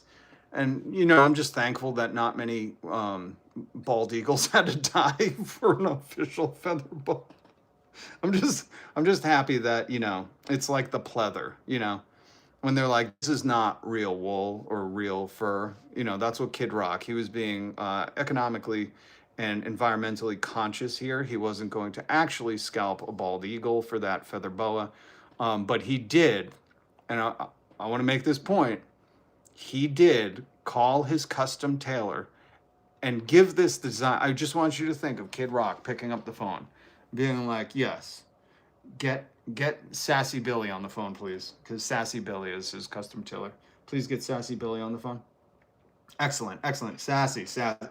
I love you too. I love... Oh, a million kisses right back at you, Sassy. What do you mean, what am I wearing? You know what I'm wearing. I'm wearing my tight whitey tighties. And And my white high heel boot. Anyway, Sassy, I'm calling you for a reason. Sorry, I'm pretending to be Kid Rock calling as Taylor. Yes, I have this grand vision. Okay, now I want you to get in your flamboyant bubble. Yep, go in there. That's one of those infinity baths, you know, where they just float around. He calls it the flamboyant bubble. Okay, Sassy Billy, are you there? Excellent, excellent. So I have this grand vision. I want you to imagine a cowboy at the top of a pride parade float. Now, what do you see? Yeah, sell it to me. All red, dungaree outfit, feather boa. No, that's going to be too flashy. Can you stitch the feather boa onto the jacket and bedazzle it? You can. That happened. I just want you to understand. I was making that up, but do you think Kid Rock didn't design this? You think he left that to somebody? Oh no, my good man. He designed this. And just that alone is so funny, because when you see the hate he gives to like the gay community, or the tyrannical fucking shit that comes out of his mouth, you really start to comprehend what a fraud this dude is. You know, like, how can he not understand this is the land of the free? So if you want to be free, you can be free to express yourself, love who you want. There's a lot of freedoms, including, you know, dress.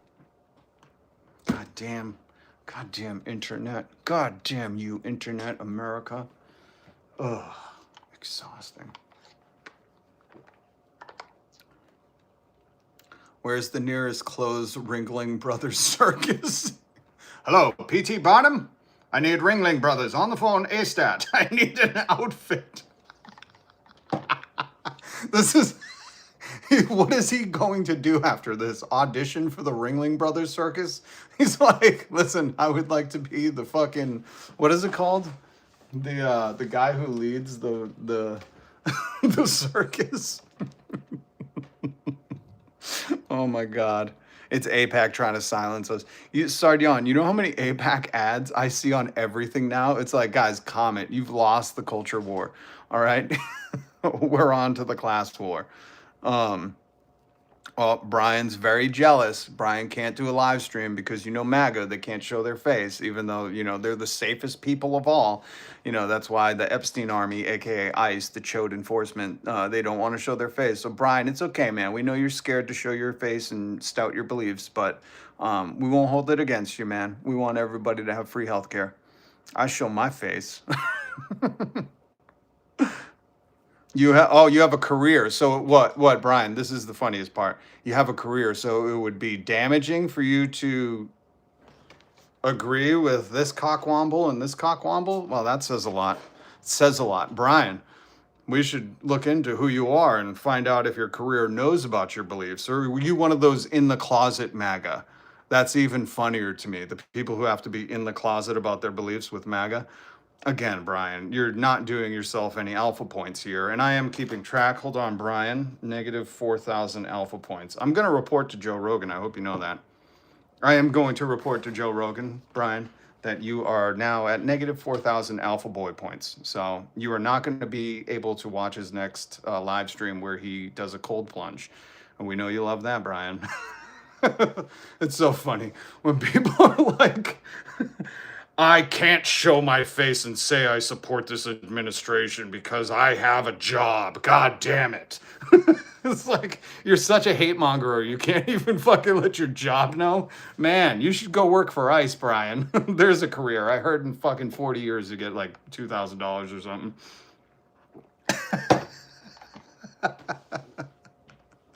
These people are so funny. Nothing says I'm proud to fucking be a MAGA that, like, I can't say any of this shit. I have a career. Nothing says I really believe in my beliefs, like, I can't do this online. If my job finds out, I'll get laid off. God damn it. And in this economy, that's what you should have said, Brian. You should have said, if my job finds out and I lose it in this economy. Man, please, mods, let me just say, you guys are doing a great job. Let MAGA keep speaking, because it's so funny. These people are so stupid that they don't interact. You can tell they don't have like much human interaction besides go to work, go home. And they're all clearly incels that are just desperate to be touched by a woman, but they have to read the Epstein files like it was fucking Penthouse at Night or whatever. These fucking dudes, man, you can tell when they like think they got you. They're like, I'd love to show my face, but I have a career. God damn, fascism's not popular enough yet, you know? You're like, dude, do you hear what you're saying? This kind of sounded pathetic. But anyways, I'm Rob. I show my face every single weekday doing a live stream saying socialism for all, healthcare for all, capitalism is the fucking poison. It created monsters like this.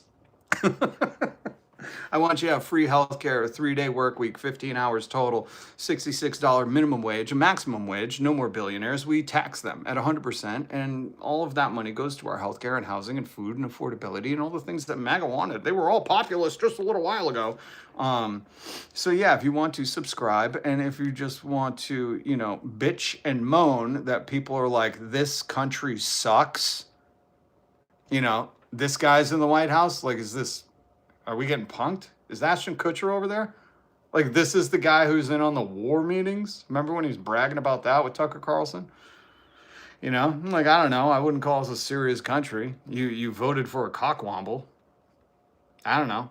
If you can't even show your face online when you have literal tyrants saying, hey, if you agree with us, you're safe, but everyone else will fucking criminalize, and you're like, I still can't show my face, you know, if my job finds out, then maybe you're on the wrong side of history. Maybe you just haven't heard this before. If you're like, oh shit, I don't want my work knowing that I'm MAGA, maybe you're on the wrong side of history. Because I can say anything the fuck I want at work with people. I can say, you know what? I think you deserve healthcare, and no insurance company should get in the way of that or put out an AI denial for your healthcare. I think you deserve housing just because you're a fucking human. I think you deserve food, and I don't give a shit if you work at all. Isn't that crazy? That's crazy. Whoa, what was that, MAGA? Oh no, you don't think that sounds like Jesus. But that does sound like Jesus.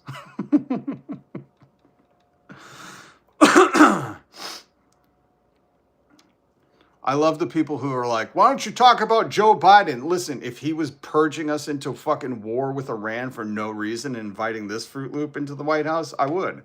I'm sorry, that was years ago when I bitched about him breaking up strikes and not doing the legalizing cannabis, which they promised us. You need to get up to the year of our Lord 2026. But it's a good attempt to distract from, you know, the mess you've made. The mess you made. Everybody who voted for this, you made this mess. Now, I know your mom usually doesn't make you clean it up, but I'm here to hold you to account. So thanks for showing yourself in the comments.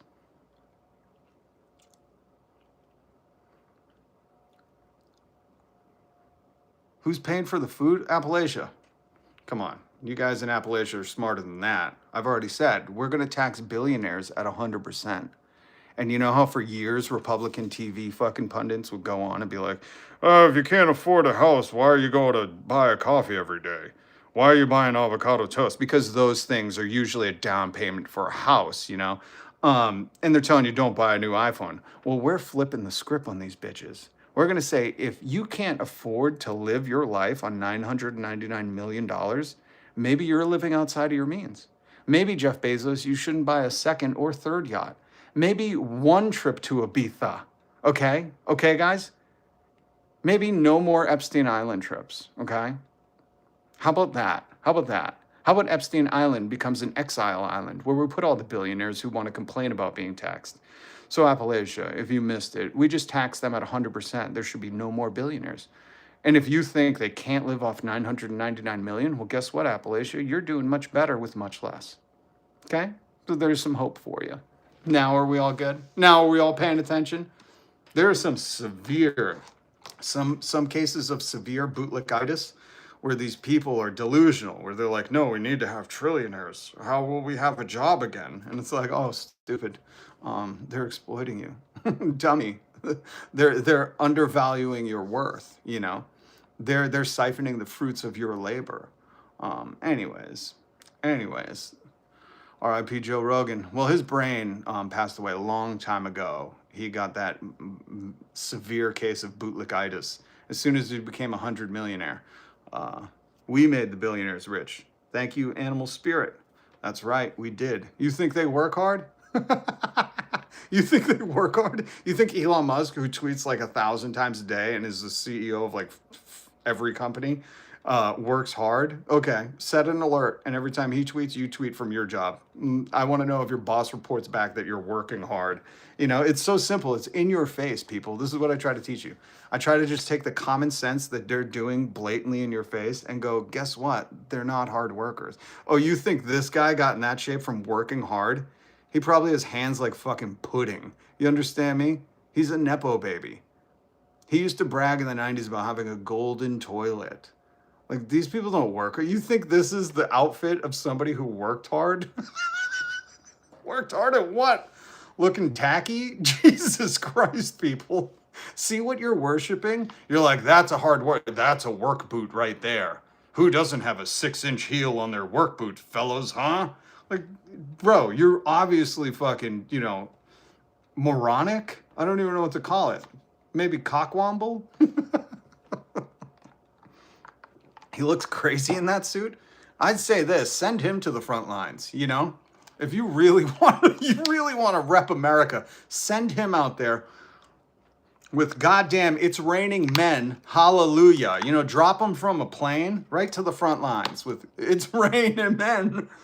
Hallelujah. It's right. And he could go out there and karate chop. I don't know what martial arts he doesn't know, but, you know, just fake it till you make it, Kid Rock. Just get out there, buddy. Just get out there. And maybe you could just sing at him. Bah with the bah. Like some, oh, you could. Appalachia, who cares if I worked at Burger King? What are you saying? Burger King people don't deserve to fucking have a house and eat food? This is what I mean. I'm going to depropagandize you. It's called deprogram you. I'm going to deprogram you. Okay? So Burger King people, $66 minimum wage, 15-hour work week, own their own home, get higher education, free healthcare paid for by billionaires, and live a good life. 4 vacations a year. Okay? Burger King people. What's wrong with that? That's not radical. That's what FDR envisioned when he implemented the minimum wage. Know your history, silly bitch. Know your history, okay? That minimum wage is for everyone. What the fuck is the point of a job if you can't survive? Seriously, riddle me that, Batman. What is the point of having a job if you need multiple to survive? Then those jobs become irrelevant. I'm trying to teach you how this system has sold you into just working harder. Well, this guy is paying for a privately made fucking tailored suit to go up there and tell you you're just not working hard enough. It's the gay immigrants that took all your money, not us that are fucking handcrafting this suit. Like, you hear how stupid you are, right? You're trying to shit on people who work at Burger King while this guy is dressed in a tailor-made fucking gay cowboy suit. And you're like, no, that's not the problem in America. Is egg affordable yet? Is gas affordable? You think he knows the price of gas in this suit? I'm sorry. Let me teach you a little something about rich people. When they're showing this shit off, they fucking spilling gas. Actually, they're not even pumping it, but whoever's pumping it for them is probably spilling it, taking a little swig, putting some on their shirt for later. You know what I mean? Come on, buddy. Come on, buddy. Stop pooping on your neighbors and pretending like Burger King's a bad job. Anybody who's working right now, I think you should be able to buy a home, get higher education, guaranteed vacation, and fucking guaranteed healthcare. I think that's why you go to work. And people like Appalachia are trying to tell you, no, certain jobs should not be able to survive. What are you, just fucking promoting fucking indentured servitude? Like, what are you trying to get us to?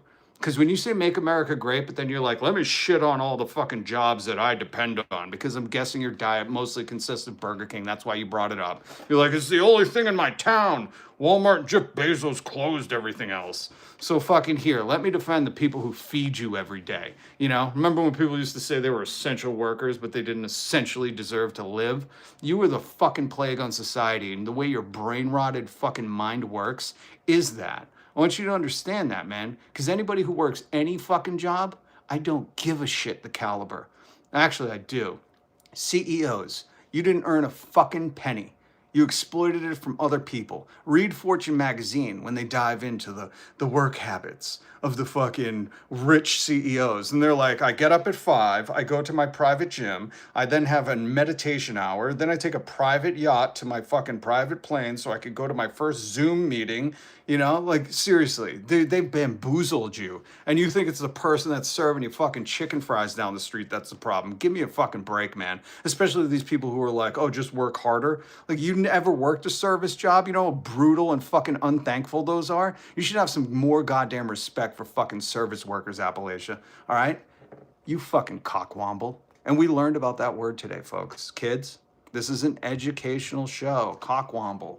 It's a person, usually male, Appalachia, prone to making outrageously stupid statements and or inappropriate behavior, which what we just witnessed, while generally having a very high opinion of their own wisdom and importance. That's what you saw with that cockwomble, Appalachia. He thought he was better than Burger King people, you know? And turns out he's not. They're humans too, and they're just trying to fucking afford egg. So as soon as you start shitting on the working class, which what our comrades know you as a traitor. You're a traitor to your own class. And you bootlick, the funny thing is you bootlick for people like this. You're like, oh, he's a hard worker. Look at that. Look at those 6-inch heels on those boots. What is he, fucking forming for cement after this? Oh, he's got to be a mason. Right, buddy. Okay. Now that I've made you fucking understand how dumb you are, can we move on? Educate them, brother. Thank you, Terry Lewis. Oh, wait. Here we go. Here's Appalachia. Burger King is a fine job. Isn't that funny how I call you out on your shit and all of a sudden it's a fine job? All of a sudden, I love this. I love pointing out the hypocrisy. All of a sudden, I deprogram you to stop fucking shitting on the people that are feeding you every day, and now it's a fine job. Oh, is it? Oh, now it's a fine job. You're hilarious. And this is what I call you worms, because you have no spine. You use it as an insult and then you immediately flip around. And once I fucking say all that, you're like, no, no, no. I won't. Oh, the Burger King employee's gonna see this. I know them. Fuck. Oh, fuck. Grow a fucking spine, Appalachia. Seriously. That's my life advice to you. Find something you believe in and stand for it. If you believe in supporting these fucking tyrants, then just throw on a red coat. Isn't that funny? Anybody remember the Revolutionary War? Did they stop teaching you that because they don't want you to dissent against the orange fucking mad king? Grow a spine and stop being a red coat. It's literally the symbolism. He's a fucking red coat worshiping his king. Are we paying attention? But seriously, if you're going to like stomp for something, I'd respect you more if you didn't flip-flop so quickly. Okay, Appalachia? Like, if you're going to shit on Burger King, just stay with it, man. Just stay. I shit on Metallica all the time. I call them frauds and fucking greedy assholes. Sued their fucking listeners. And I will never go back. They could release the greatest song that ears have ever heard, and I'd be like, I don't care. They're fucking horrible people. You know what I mean? Like, I'm not going to change. I'm not that easily swayed by somebody fucking just pointing out the hypocrisy of my own fucking stupidity. But again, I'm not on here saying stupid shit. What I'm advocating for is that people who work deserve a good life. Capitalism has programmed you to think that certain people that have jobs just should suffer. Right? That's capitalism. Oh, you want to, just work for them jobs. That's all you got to do. Just work 70 hours a week, man. Well, these fucking turds, cockwombles, these cockwombles with their high self-importance, dance around on their rug poles.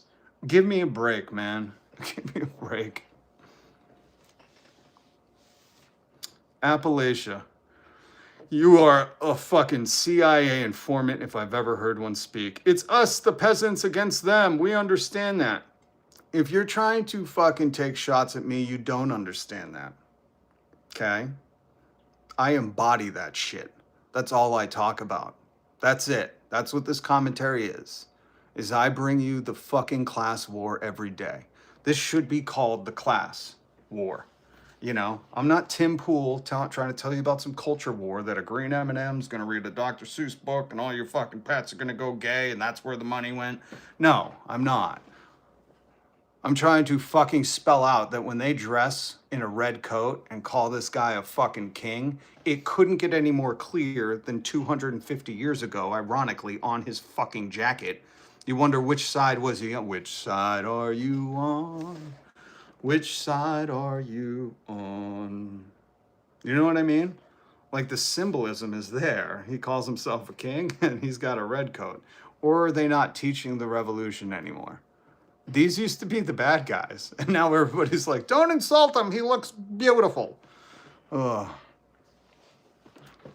Bro is right and everyone else is wrong, apparently. Not apparently. Bro, if you're not paying attention, you don't understand this is a class war, oh, man, you should fucking have somebody hit you in the head with a tack hammer because you are fucking dumb. Oh, here. Let's listen to this about Doge. Because I got, relax, Francis.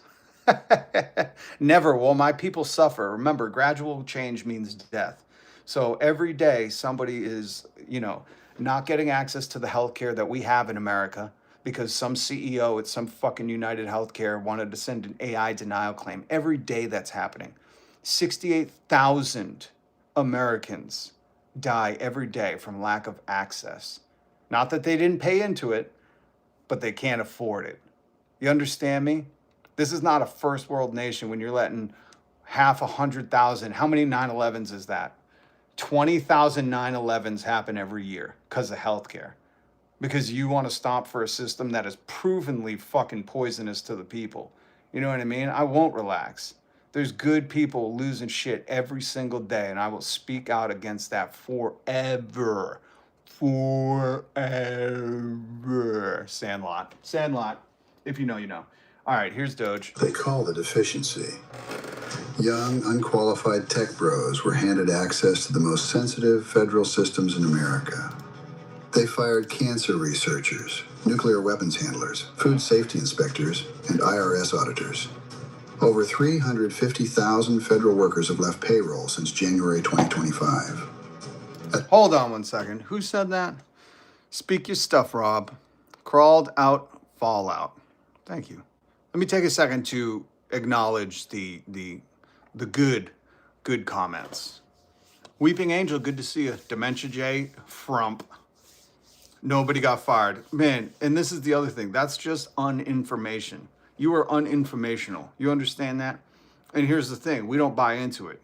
I get it. You got to collect your ruples from fucking Putin. So you're on here doing your troll shit. And that's the only way you're going to get bread this month. But here's the thing, man.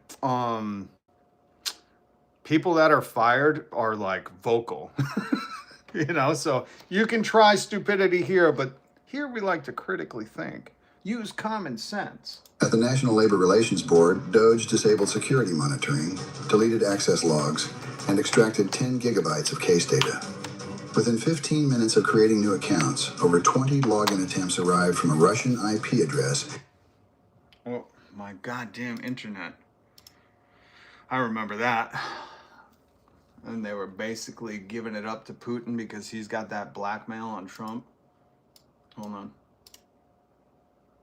Okay, we'll just talk while we wait for the internet to get back. What's up, Dusty? Good to see you. Environmental Attempts arrived from a Russian IP address using the correct usernames and passwords.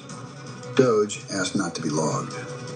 At the Social Security Administration, a former Doge software engineer allegedly walked out with 2 of the most restricted databases in the federal government on a personal thumb drive.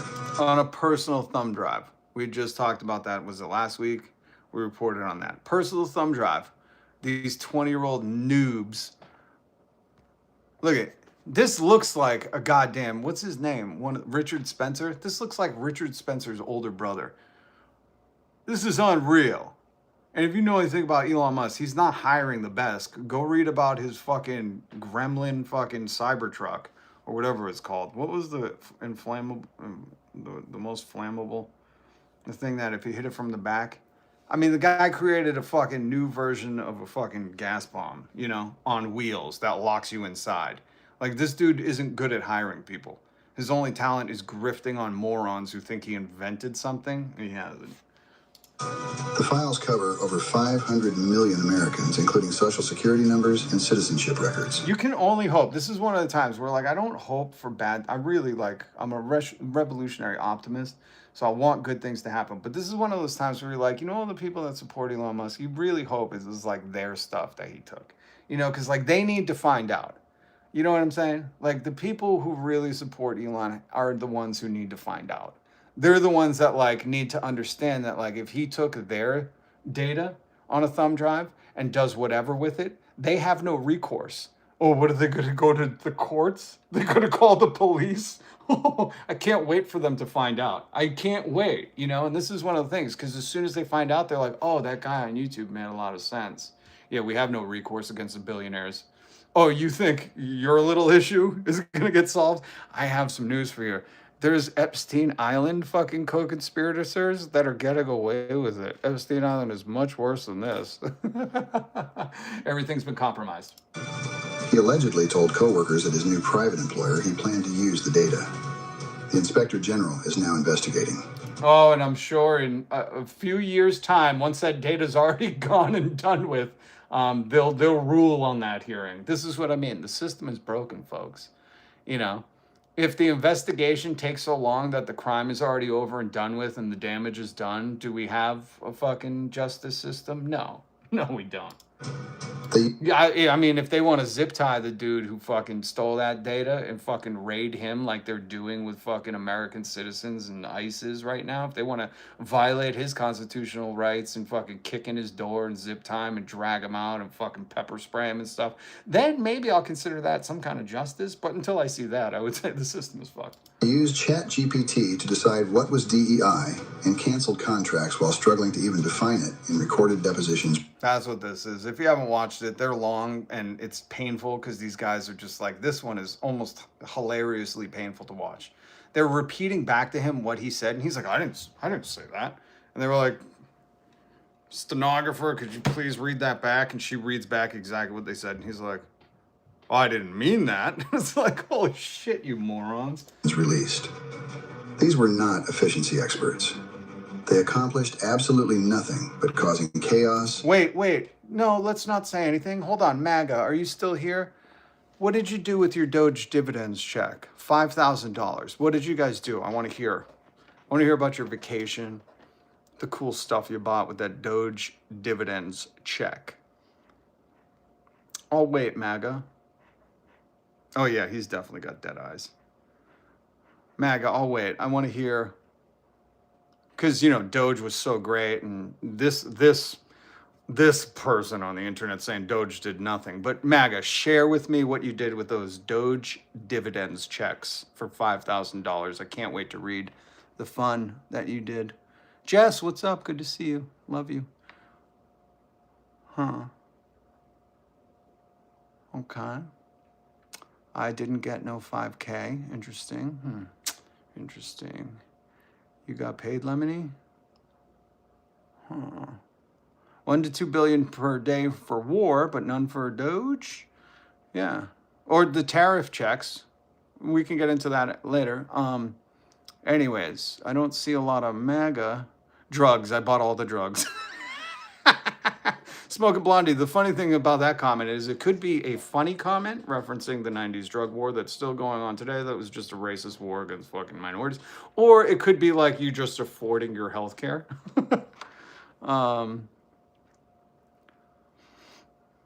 Okay, interesting. I don't see, I've given enough time to it, but I think I make my point. MAGA likes to chirp in the comments to comment about me, but when I asked them how they spent their Doge dividends checks, especially the guy who said that he loved Doge. I don't know who the fuck that was, but interesting. I don't see him chirping right now about how great Doge was to him with his dividends check. It's a very fascinating thing. See what I mean? This is why we don't take MAGA seriously here. Let them chat away. Let them chat away, because everything they say is just fucking nonsense. And this is what we want them to do. We want them to fuck around and then find out. It's the only way. It's the only way, man. It's the only way to pave a new way forward. As soon as they get it, they'll be like, oh shit, yeah, I've been a class trader for a long time. You know, I was sold on this like, oh, we gotta have the right fucking blood, or whatever they're saying to you now. You know, the DNA wasn't correct, you know, whatever that fucking twatsy propaganda is.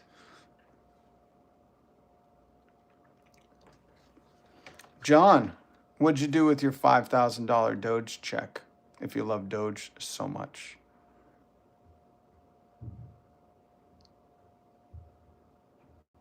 It's interesting that they start chirping again once I've almost moved on from it. Go ahead, John. Or you're too chicken shit to answer. That's okay. I didn't think you had a spine anyways, but that's all right. I didn't think you had a spine anyways. Hold on, I think I got a clip of John. The gas prices! My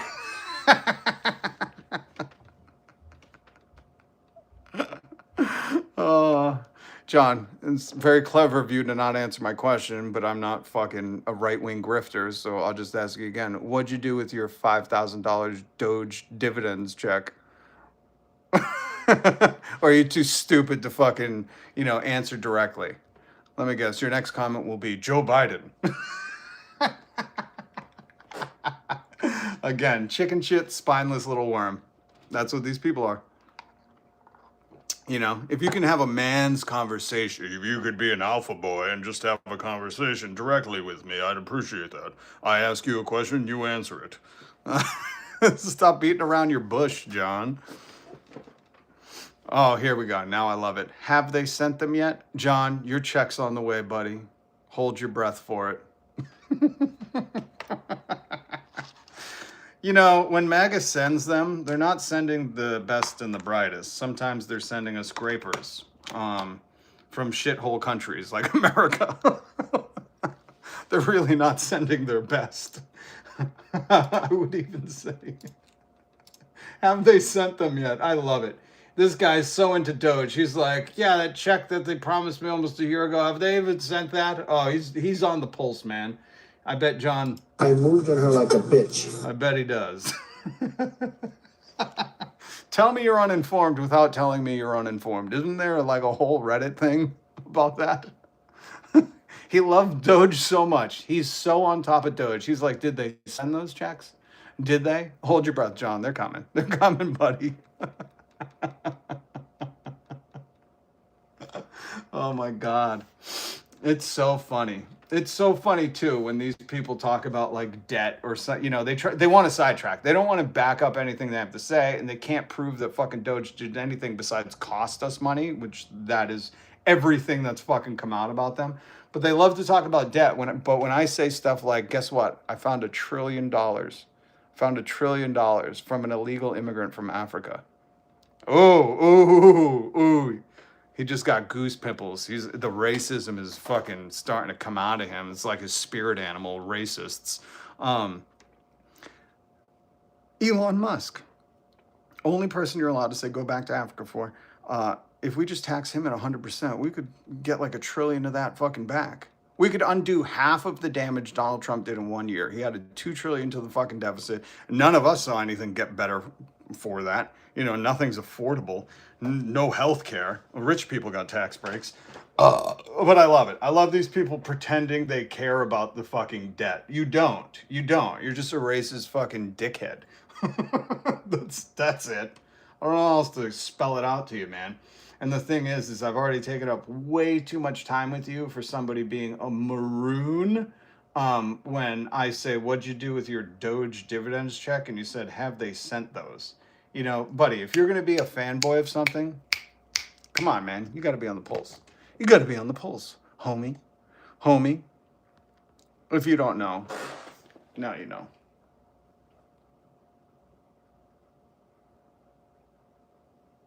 All right. Everybody know? There's only one group of people hoarding all the money, adding to the fucking debt. Whatever you care about in this life, there's only one group trying to take it, monetize it, and rent it back to you, not even sell it. There's only one group. It's not immigrants. It's not the Burger King workers. It's not fucking people trying to survive and fucking, pay rent and fucking get egg and want healthcare. It's not. There's only one class. It's the Epstein class. I need to be very clear on that. Everything else is a fucking distraction, okay? Thank you. Thank you for your attention to this matter. By the way, if you think this fucking dude is anything but, extremely fucking hyper-vigilantly stupid, like nothing comes out of this guy's mouth that makes sense, but we played this the other day where he said, we know all the sleeper cells. He said, I think we have our eye on all of them. He's so stupid. But really, if you knew where all the sleeper cells were, what are you doing raiding Home Depot parking lots, kids' schools? You understand what I'm saying? Like, they're telling you to your face that they don't believe in anything. It's all to fucking make you bite the fucking hook. And some of you are chewing on that hook, like, please, sir, I'm hungry. You know, and they're like, I don't know, let's just say whatever.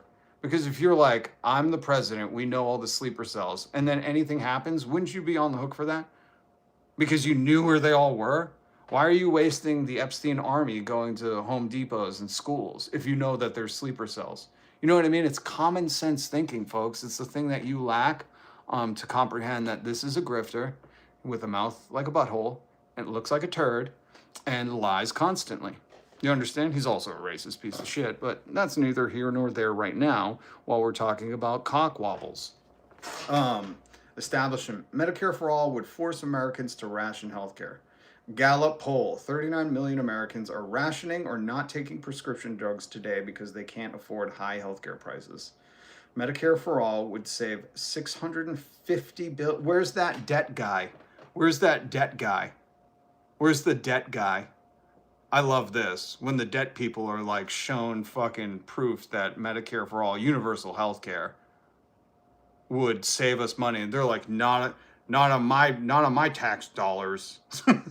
Okay, how about it would save 68,000 lives a year? Not on my tax dollars. It's like, I just want to squeeze out of them like a pimple, you know, all the pus that exists inside of them, because that's what I'm convinced these people are filled with, just a bunch of pus. You know, that's all they are. They're pimples, and they need to be popped. Because you can't pretend to care about the debt and then hear a solution like this. More importantly, lives like this that would be saved, and be against that. Because if you're against saving America money and lives, what do we call that? Anti-American. I think that's the word. Yeah, if you hate Americans and want them to die and not have health care, you're anti-American. Interesting.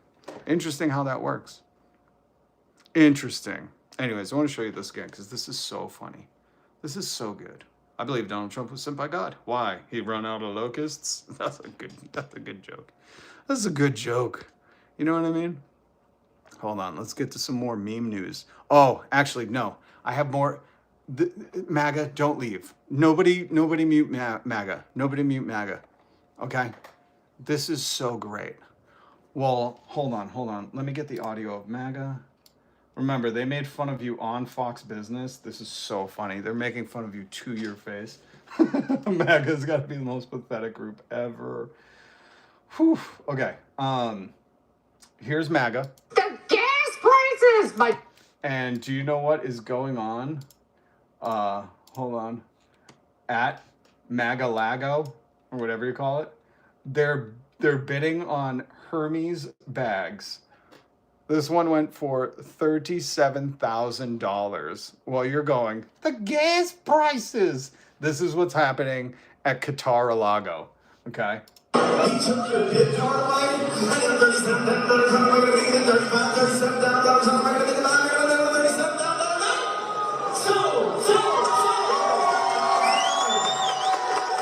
Oh, interesting. Nobody looks like they're from Appalachia there. It looks like $1 million dinner.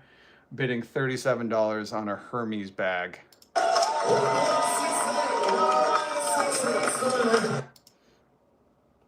This truly is a Gilded Age, where the wealthy sit in, Home Depot embossed golden rooms, bid on your salary.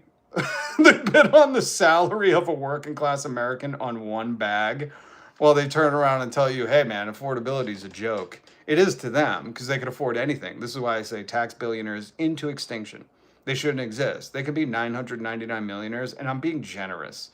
As soon as you wake up because your kids can't afford the fucking healthcare they need, or you stop eating a meal because you just can't afford it anymore because you got to make rent, you'll fucking wake up to it. You'll realize, oh, it's not my neighbor who's in the same situation, but it's the people who are sitting at a fucking Home Depot spray-painted gold fucking auction bidding your salary on one bag. You understand this is a class war now? I should really retitle this to the class war. Long space in between. Anyways. Damn, he cooking. Aw, you go, girl. And I'm saying that lovingly. Thank you. Damn, he cooking. We should change your name to Damn, he cooking.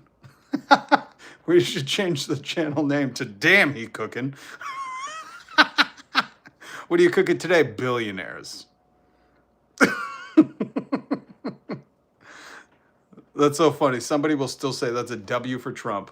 Well, everybody in the guy who commented, his community is getting denied healthcare by some AI fucking thing. And they're all struggling to fill their tank to go to work so they don't lose their housing. He's like, what a W for Trump, man. This truly is the Gilded Age. I was the only guy who understood that the Gilded Age meant an excessive wealth with fucking extreme working poverty and corrupt politicians. He understood, and he was like, this is what I voted for. This is what I want people to start doing. I want people to start saying you voted for people to do auctions at Qatar-a-Lago for $37,000 Hermes bags. I want to make you a knockoff Hermes bag, a Temu Hermes bag that says, this is what I voted for. Okay? Okay, that's what goddamn. I wish I was, part capitalist, but my ancestry DNA said no, all John Brown. So I'm sorry, guys. I'm not that good at capitalism. I don't want to rip people off. I'd rather see people do well. But if I was a fucking Mr. Beast style fucking grifter, I would immediately start ordering Temu bags, having Kid Rock. Hold on. Where is he? He's got a good embroiderer. Listen, if this outfit says anything, it says, I know a good embroiderer. If this outfit says anything to me, it says the man knows a fucking sassy embroiderer. I can't take this human seriously, and I'm an egalitarian, so it's tough. But this one is just, maybe there's exceptions. Maybe there's exceptions to that. Maybe I'm not. Oh my God. But this outfit really says, I know a very good embroiderer. I'm sorry, but this is the stupidest thing America's ever fucking come up with. This whole photo. This toad in the corner looking at this fucking great embroidery of a feather boa stitched and bedazzled to his jean jacket. Holy shit. Oh my God. Anyways, I would totally get Hermes knockoff suits. Ask him to get a good embroiderer and write, this is what I voted for. And MAGA, I would want you to carry a pocketbook with you everywhere you went.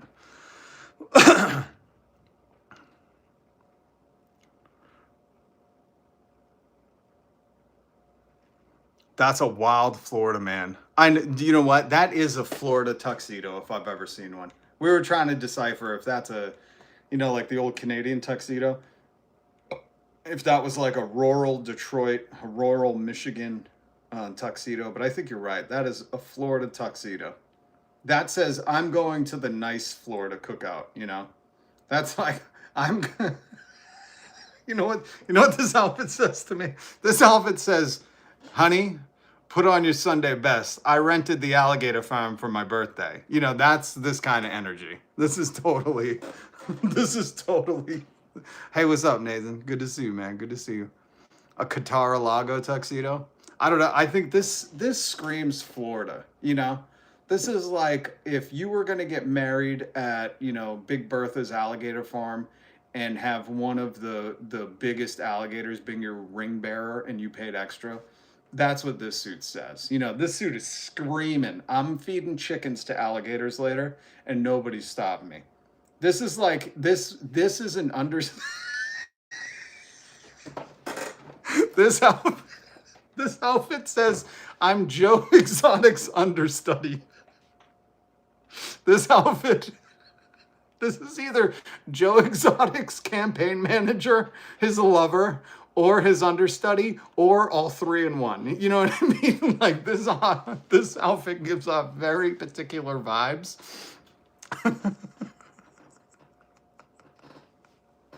Oh my God. Yes, Tactical Mayo. The capitalists would rather you suffer for their own gain. That's capitalism. I don't know if you know this, Tactical, because I would hope anybody with Tactical in their name would figure out shit like capitalism isn't about being friends, That's why they charge you for water. The thing humans need to survive? Try going without it. It ain't free anywhere. That's why they've monetized water. because they're not in the business of selling you fucking Joe Camel cigarettes to make you think your doctor's favorite cigarette is fucking, you know, Winston's. They do all that marketing so you have brain rot like you do to not understand that these businesses exist to exploit you, to work you under what your value is, so the fruits of your labor are exported to a very small class of people who then turn around and use marketing and propaganda to sell you this fucking other image of like, no, businesses are my friend. They really care about me. They say customer comes first. They don't. If they stopped making money, they would fucking sell the fucking copper wires in the building, which some of them do. But it's good. You're starting to learn. You're starting to get it, buddy.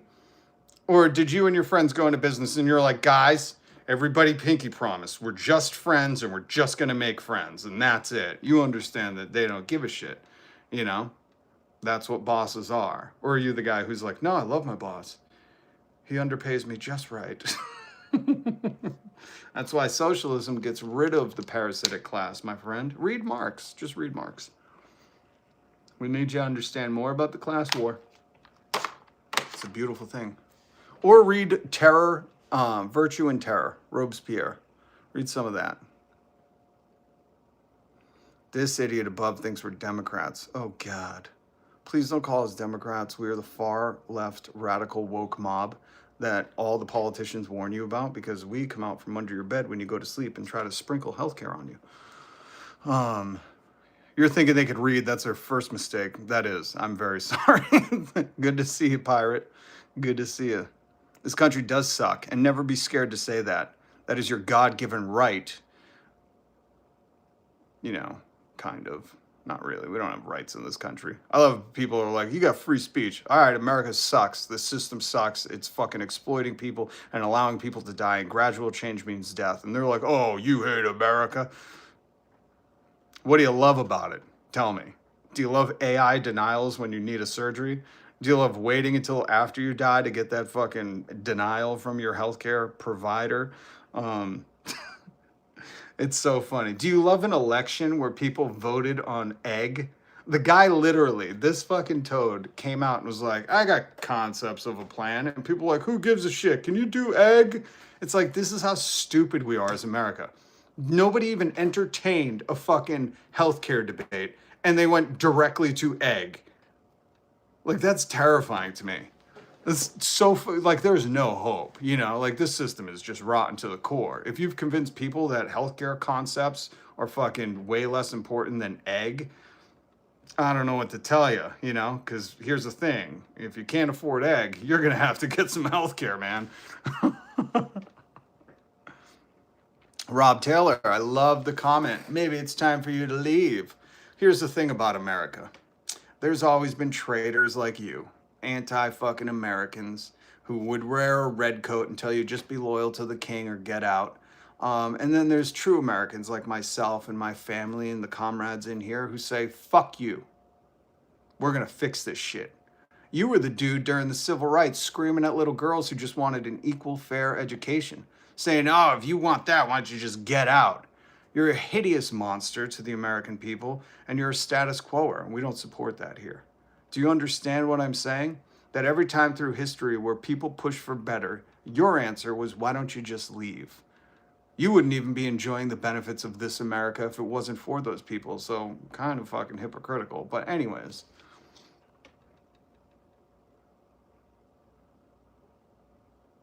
Dab bomb. It's not that easy to just leave. Yeah, that's the other. I love, well, we had this debate last week, I think, where somebody was like, if you can't afford a home, why don't you just move to somewhere you can? And I was like, do you hear the words that come out of your mouth? You think moving's free? You think people struggling to buy a home can just move across the country to a poorer place? God damn. It's like common sense has been sapped out of them by the fucking red MAGA hat. It's like they just have lost all capability to fucking think for themselves, and they just regurgitate these fucking Fox News clips. Why don't you guys start regurgitating this one, okay? This is the only thing I want to hear you say, because this was like your whole fucking election thing. The gas prices! That's it. And that's a clip from Fox News Business where they're making fun of MAGA to their face. That's what that lady did. Let's play the whole clip. In case you bitches don't know, Fox News is even making fun of you for being simps. Until people can wrap their heads around that, I just think about every time this happens and people start, Stapleton. gas prices! My dad pulls out the ration coupon book from World War II and tells me how my granddaddy's Chevy dealership just went poof. And all you're doing is telling us that you come from generational wealth, bitch. Stapleton, thank you so much for the $4.99 super chat. Have a good night. Grab a coffee, have a good night. Stapleton, appreciate you. I'm supported by viewers like you. I don't take corporate money. I'm certainly no Tim Pool taking Russian money from Greg Gregorian or whatever his name is. And anybody who watches Tim Pool after he admitted to taking Russian money, like, what's wrong with you? Do you not have a brain? Were you in a fucking Jake Paul style UFC fight where somebody broke your jaw and your brain at the same time? Like, seriously, what's going on? Because you can't hear Tim Pool's like, I'm the victim, I took millions from Russia, and then be like, this is my news guy, let me turn him on right now. Let me see what Russia's up to, unless that's what you're doing. You know what I mean? Anybody who plasters culture war at the bottom to distract you from the class war is not a serious person. Anyways, is generational wealth a bad thing? Not when you use it like this man does. This man has sold people on the fact that he's a business boy. He's a good business boy. And the thing is he's not. Go look up the Fred Trump Real Estate Company. It doesn't exist anymore. You want to know why? He stole the inheritance from all of his family members. And then he failed at stakes, airlines, casinos, water bottles, universities, charities. I know I'm missing some stuff. He sold a ton of shit. And he couldn't be a business boy in any of it. And then he went on TV and told people, you're fired. And people were like, oh, I love that boss guy who's firing all the working class people. And then he said, I'm running for president as a working man. And people went, he's a business boy. And he fired the workers. And that's my guy. And now they're all in the find out phase. You know, you all are. I don't care what you say online. If you think at some point he's going to be like, guys, we really got to end this war. Hold on. We really got to end this war. The gas prices! Oh, silly, silly rabbit. Those tricks were supposed to be for younger kids, but you fell for it. You fell for it. How's it feel? You get the Cockwomble Award of the day. Oh, I love it, Mark. You don't like it? Get out. Mark, you look like you were old enough to be there during the civil rights, yelling at those little girls, those little black girls who just wanted to go to a fucking school with everybody else. You sound like that dude. You know, I'm pretty sure if I pulled up some photographs of people screaming behind fucking the little girls just trying to get an equal education, I'd probably see a young you there. You know what I mean? I love that. That's the most anti-American fucking bootlicker take you could ever have. Oh, you don't like it? Why don't you just leave? Do you know how America was fucking formed? Do you? When the King George III was like, oh, if you don't like the Stamp Tax Act, why don't you just fucking leave? They were all like, fuck you, bitch, we're going to war. We're going to make a protest that isn't signs. We're going to dump your tea in the harbor. You understand, Mark? You still going to be anti-American, or are you going to be like some of these other chuds that are going to go, I didn't mean it like that? I love it. I love it, man. I love it. You know what, Mark? Here's the better thing. Show your face on a fucking live like I do. And why don't you just yell about how everyone should leave the country until it's just you, Kid Rock, and this fucking grimace-looking toad, you know? And then you'll be like, then he'll take me to Epstein Island, I'm pretty sure. Oh, man. I bet Mark eats corn the long way. Well, Mark's just taking a break to chat with us from his deep knee bends in the pickle patch. But, hey, man, land of the free. If you want to do deep knee bends in the pickle patch, Mark, it's all good, brother. All good. You do it. Just don't hurt anybody doing it, okay? And don't brag about your no gag reflex. We don't want to hear about it. Trump just talked about immigrants not having the genes. That's fascist. That's definitional fascist. Hold on. Thank you, Smoking Blondie. Thank you, Smoking Blondie. I didn't get to talk about this all the way the other night. Where is it?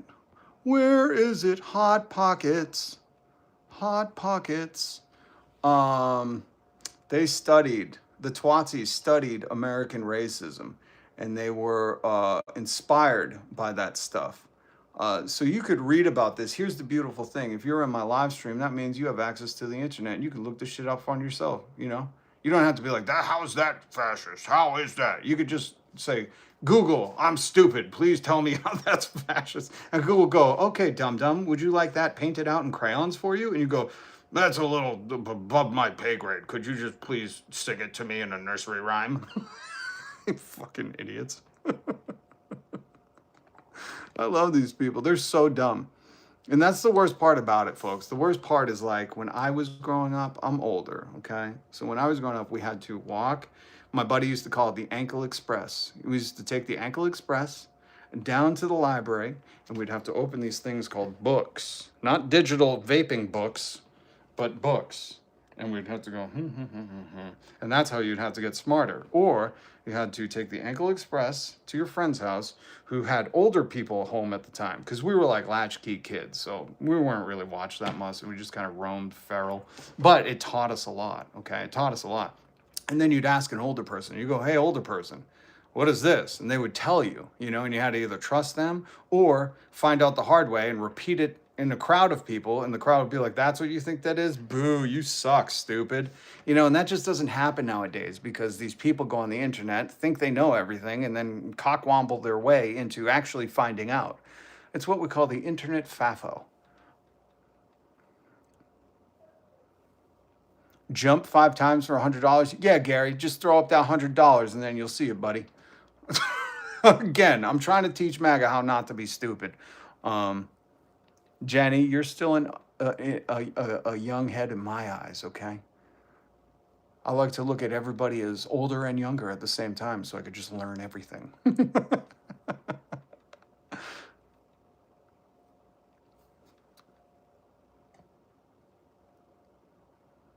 Jeremy, this is where I'll take a moment to teach you. He says, quit talking and just do something. Well, here's the thing, Jeremy. You were co-opted by a grimace-looking Ronald McDonald fucker who just talks. Donald Trump doesn't do anything. Oh, you think he's fighting the war? Oh, do you think he's doing all the things behind the scenes? Do you think he's cheering on ICE as they go out and violate your constitutional rights? You're adorable, Jeremy.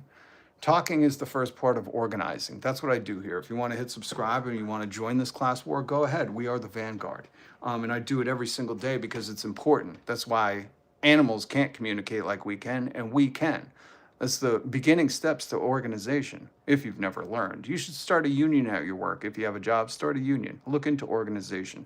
It's very vital. And union members earn, I think it's 12 to 15% more than any non-union factory or non-union employment job around there. There's a lot of stats you can look up.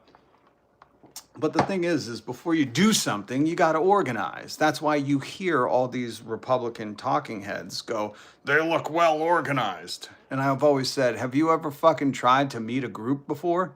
What do you guys, just fucking throw vibes out there and guess the bowling lane? Of course, everything in human society is based on organization. This is what I mean. I'm trying to teach you. They're calling you stupid to your face. So when you come in here and you go, that protest looked organized. Yeah, no shit. That's how you do a protest. What did you think? Everyone was like, You think everyone was Joe Rogan third-eyeing it, taking peyote and being like, oh, I think the third Saturday, 2 p.m. I don't know, I'm just going to show up. Like, you hear how stupid you are, right? This is what I'm trying to show to Jeremy. That when you're like, stop talking and just do it. Just do what, Jeremy? This is the organizational part. It's waking people up. Okay? This is why Donald Trump still is doing campaign tours and is fucking, 2 years into his presidency. He's still going to rural fucking Oklahoma being like, hey guys, I'm awesome, right? And they're like, you paid us $3 to be here, okay. You see how pathetic those are looking? They can't even fill the whole crowd behind him now. You see a couple empty stands. I mean, it is pathetic, but that's the only thing he's good at. He is the P.T. Barnum of our time. He's never done anything in his life besides yabba, yabba, yabba, yabba, yabba, yabba, yabba. So I'm taking a page out of his book, and what I'm trying to do is educate the masses, teach them that you were being exploited, and you were being taught stupid things to say. Like, stop talking or just do something. Why? Talking is vital, my friend. It is. Again, look into organizing. Thank you, Jeremy, for being here. I know some of that went over your head, but you know what? You're starting to make the right statements that will have you on the find out phase. Imagine supporting a fascist pedo. A lot of these people can. And a lot of these people were like, and I'm in the wrong? If you're not off the Trump train, Dr. F, if you're not off the Trump train now, I mean, that does say a lot. There's still time. I mean, not for you to like join in the class war. There's still time for you to just regret the choices of your life and die miserable. But you know what I mean? It's like for the rest of us, you're just kind of fucking in the way. Oh, and you will. You will. When I say like, we're all dying, we're all going to die. Van Wilder, the great philosopher, said, don't take life too seriously. You'll never get out alive. That's just a truism of life. It's unavoidable. But here's the thing. These billionaires are trying to make you suffer until then. That's why Dr. Oz, a guy who's never had a real job, never. Don't tell me that Dr. Oz, I don't want to play his clips talking about women's pooping problems. It's not a real job, okay? He's a fucking marketer.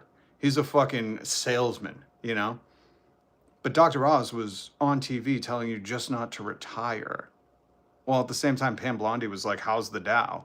You see the fucking hypocrisy there? Nobody gives a shit about their retirement if they're being told you're not going to retire. And they're saying it to your faces on different Fox News streams.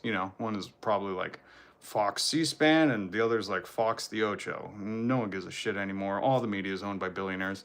But this is really where I'm trying to educate people. I'm desperately trying to fucking make you just a touch bit smarter. So when you say stupid things and then it comes out of your mouth, you go, oh, I hear it.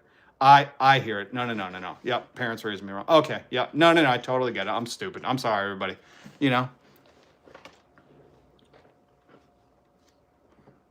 Mark Carney is listen, folks. The middle class died a long time ago. That's right, Smoking Blondie. If it makes you feel better. What is that song? If it makes you happy, it can't be that bad. Remember that song, guys? Remember that? It's not Lisa. She's no Lisa Loeb, I'll tell you that much. Okay. And it's no Q Lazarus, Goodbye Horses. Oh, if you weren't here for that, you missed out. My God. Yeah. We're the stupid ones. Yes. Anybody supporting the Epstein class, you are a fucking moron. What do you think, they know you? What do you think, they give a shit? Donald Trump literally said during a campaign, he's like, I don't give a fuck about you guys. I just need your vote. And then he took your vote, promised you cheap gas and egg, and turned around and made gas like $20 a gallon. It's going there. Don't worry. Don't worry, folks. I know you can't see the future, but the thing about being a leftist is you're correct too early, so everybody calls you fucking crazy. Don't worry. We're getting there. Oh my God. Pathetic. Pathetic. By the way, since Blondie's here, I'm not going anywhere. I just want to play some music because I'm feeling it. And Blondie's in the chat. We have some music for the times. Artists are creating amazing things, It really is a pressure cooker for art right now, and they're churning it out at all kinds of caliber. And this is one of those high caliber songs by Smokin' Blondie. She's right in the cause. Sizzle Moon Song, what's up, man? Do you mind if I do a bit of Whack-A-Troll? No. Sizzle Moon, let him be. Let him be, please. Because they're creating great content. Really, you got to hear some of the things they're saying. No. Let the trolls be. Let's educate. This is Smokin' Blondie. We're going to take a little music interlude, and then we'll dunk on some MAGA after. Come on, Rob, a little cleanup. Not all the dipshits, but a few. If they're being racist, homophobic, transphobic, misogynist, bigoted, then anything else, just leave them. Your eyes are amazing. Thank you. First name, last name, love it. Hit subscribe. Hit the notification bell, guys. Come on, let's grow this channel. Let's grow. I've reached my quota for fuckwittery today. Sizzle, hold on. We're out of road from Beijing. Now without blood, without ballers, strikes the police in loud. Louder than they lie. Scream to the new generation. Sizzle, if you're just joining us, we learned a new word today, cockwomble. For all those who missed it, cockwomble. A person, usually male, prone to making outrageously stupid statements and or appropriate behavior while generally having a high opinion of their own wisdom and importance. Cockwomble. You can also call them a fuckweasel. YouTube, this is an ELA class right now. I'm teaching people fuckweasel. More harsher word for cockwomble. This is Smoking Blondie. She's in the comments, in the live stream chat right there. Go subscribe to her. Behind closed doors, they play God with our lives, but they can't kill us all. We are the factories. We're calling out the score. She's amazing. Go support independent artists. Hear the steps of millions coming. We do. Fuck these things. Serving who's next will smother their lies and miles of smoke. Grip the contracts, pull the strings, subpoena. Every name expose the plot, expose the fraud. Watch the empire burn, such a shame. Fuck your bullets, we have them too. Fuck your terror, we see you. It's time. Grind, grind, see the flame. Feel their system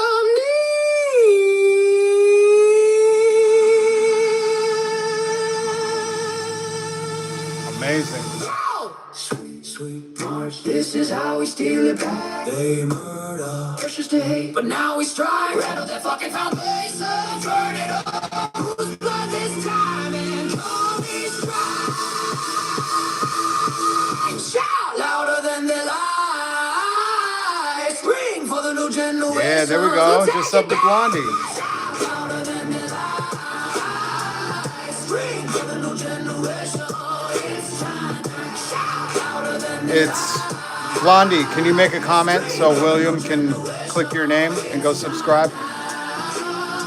Smoking Blondie. Bob, what's up, man?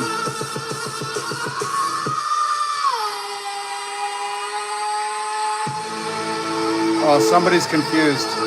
There you go. They will fear us. We are the numbers. We are. We are the numbers. Go check out Smoking Blondie. Amazing stuff. You know who doesn't dance or listen to that kind of music? A guy who dresses like this, you know. Imagine he's more voguing. He's voguing in that outfit. We're the people they never thought to prize. It's time. We'll shake the marble from the steps. We'll drag the truth into the light. Take it back. Gas prices! My Sorry, I wanted to have that at the end. the gas prices! Oh my God. You gotta love Bobby Ritchie. Or hate, you know, whatever. Upstate New York, south of Montreal. I love Montreal. That's a cool city. Very pretty city. Oh, what's up, Neon Monkey? Good to see you. It's been a long time. I hope you're doing well. Rob Taylor's checking you out. Yeah, it happens, you know? It is what it is. Song and artist, name of the song. Song, artist, and name of song. Smoking Blondie and Broad Vultures. Amazing music by one of the family here, one of the comrades. Smoking Blondie in the live. Second best in the live. You'll see her name pop up. I'm broken leg. Dumb comment. Dumb comment. That's how I'll start addressing them right now. How about that's stupid? Just whoops. Sorry. Hold on. Where is? I want to go over this again for the new people who are just jumping in here. By the way, like 78% of you are not subscribed. Why? Help me reach 1 trillion. I can't do it without you. Hit subscribe. Thank you. I'm better at promoting other people's subscribing than I am for me. So if you could, you want to help, it's free. You could join, become a comrade, or you could just hit subscribe, hit the notification bell. I'm here every single weekday. Share this with your friends. Share this with somebody who will come into the comments and say some dumb stuff, and we can educate them. We can deprogram them. We can unpropagandize them. We can show them the way that you are anti-American if you want people to not have healthcare, not have housing, not have fucking food, not have one job to work and many vacations to live their life. That is anti-American if you think that about any American in this country.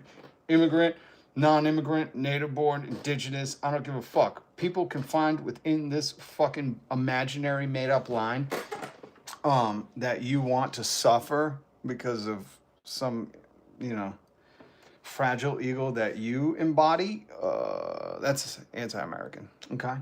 Here is Conan O'Brien absolutely roasting Donald. This is amazing Harvard fucking woke comedy at its best, because I'm sure Tim Pool's probably like Ben Shapiro or like, see, the wokes are doing the comedy again. Well, I thought you guys, now correct me if I'm mistaken, but I remember a long time ago when one of the maggots said, Legalize comedy. You guys remember that? It was right around the time they said, Everything's computer. everything is going to be a computer. But until then, we still have human comedy. And this is Conan O'Brien. Welcome back. We're coming to you live from the Has a Small Penis Theater. Let's see him put his name in front of that. The Has a Small Penis Theater. I'm telling you, if you are on a board and you decide the names of theaters, Has a Small Penis Theater, Small Dick Energy Theater, all these things, and then have Donald Trump put his name above those, That's fighting the real war. Also, Conan roasted America. I mean, Iran's been doing this, Conan's doing this. Everybody's basically pointing out that here in America, I'll just let Conan take it. First time since 2012 that there are no British actors nominated for Best Actor or Best Actress. Yeah. British spokesperson said, yeah, well, at least we arrest our pedophiles. Oh man, it's sad. It's funny sad, because we don't. The Epstein class is running amok. They're all in the government and they're lying to you about it. They're asking you, how is the Dow, instead of prosecuting these fucking people with heinous allegations against them. They're not even investigating it. And somehow MAGA's just being completely complicit in it. You understand that, MAGA? You're completely complicit in the non-prosecution, non-investigation in the Epstein files. It is your fault. They're getting away with this because they're like, oh, MAGA's moronic, God, I wouldn't want that on my shoulders, but whatever. Tomato, tomato, MAGA. Here, this one is for old birdcage cowboy himself, Kid Bobby. Bobby Rock, Bobby Ritchie, Kid Rock, a.k.a. Epstein Island. I should warn you, tonight could get political, okay? And if that makes you uncomfortable, there's an alternate Oscars being hosted by Kid Rock. It's at the Dave & Buster's down the street. A lot of tickets for that. I should... Maybe he was dressed up to host the alternate Oscars. Maybe that's what this outfit, that's the only thing this outfit's acceptable for, hosting the alternate Oscars. Stop, you're triggering the Republicards.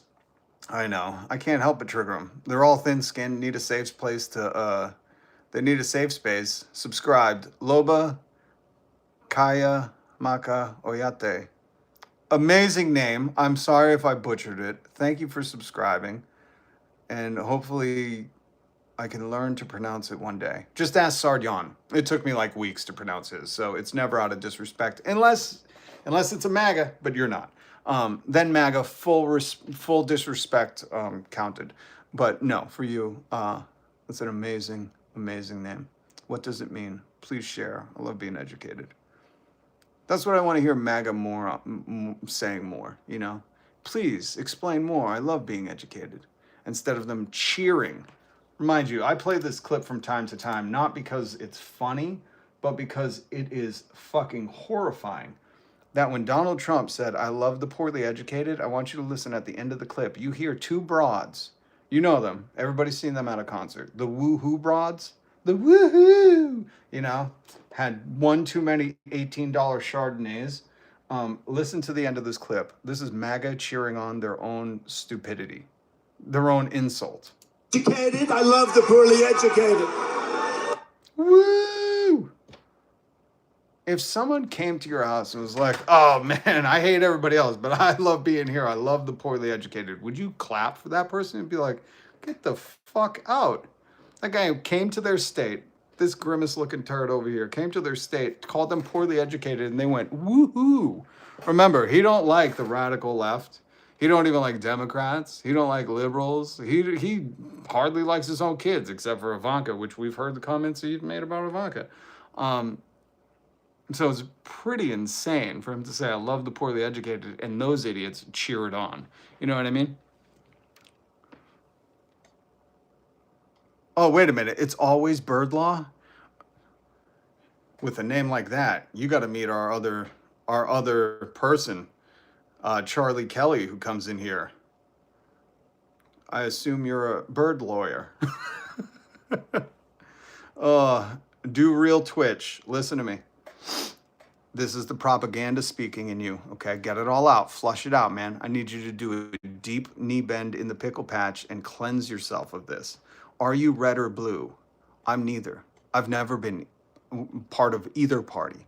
America shouldn't be red or blue. This shouldn't be a Super Bowl every fucking year because nobody fits into those boxes. And what I mean by nobody fits into those boxes is, I mean, all the politicians are paid for by billionaires, and you're not. You're not. You're not. You're underpaid by billionaires, and you're what we call the working class, which is highly exploited by the billionaire class.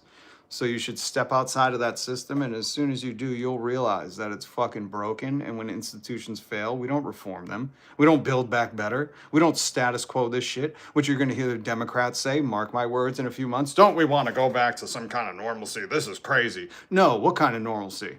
Where you were just exploiting us fucking nonchalantly? We were just ignoring our pleads for stop having AI deny our healthcare fucking request, where you weren't guaranteeing sick time or fucking raising our wages while Congress gave themselves count it, two cost of living increases. Congress isn't making $7.25, which is the federal minimum wage, since 2009. No, they're making over $100,000 a year, and they gave themselves 2 cost of living increases while they kept your wages stagnant. Okay? So please stop doing the red or blue thing. Please. We are fucking purple and green and definitely not orange. He should just change his party to orange, you know?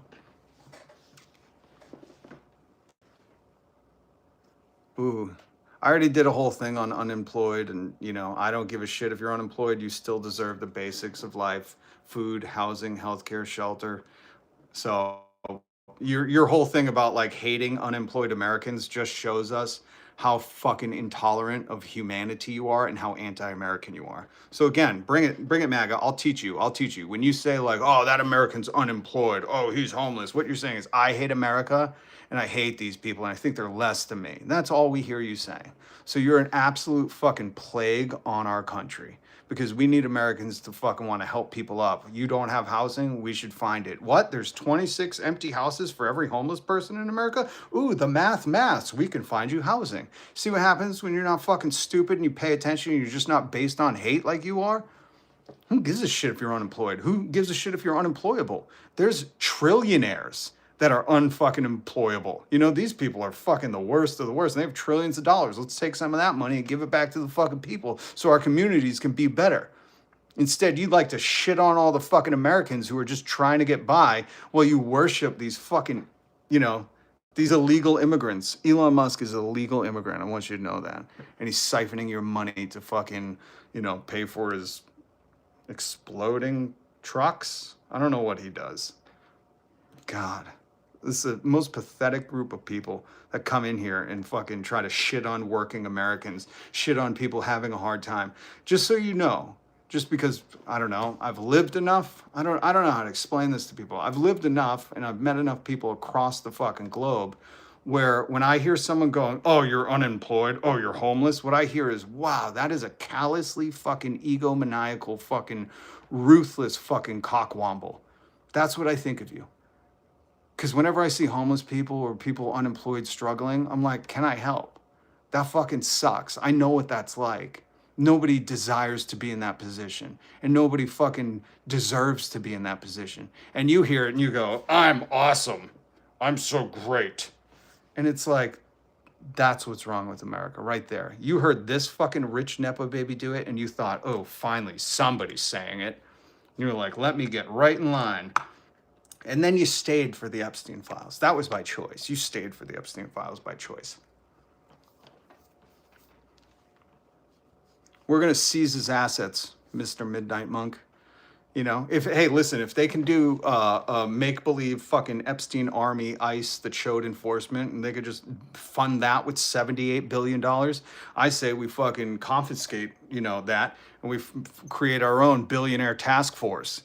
And we go, we need to look into your shit, you know, for the people. The Free People's Union is coming in to investigate your stuff because you're using our tax money and we want accountability and transparency. And if they don't let us, then we do what they do to us, you know? We zip time and put them in exile. I don't know. We got to think of new ways, man. Why not? You think anything's fucking not made up here? They're just making this fucking turd over here is just writing presidential memos. That's all it is. A presidential post-it note. Those executive orders aren't law. We don't have a king. This isn't a fucking decree.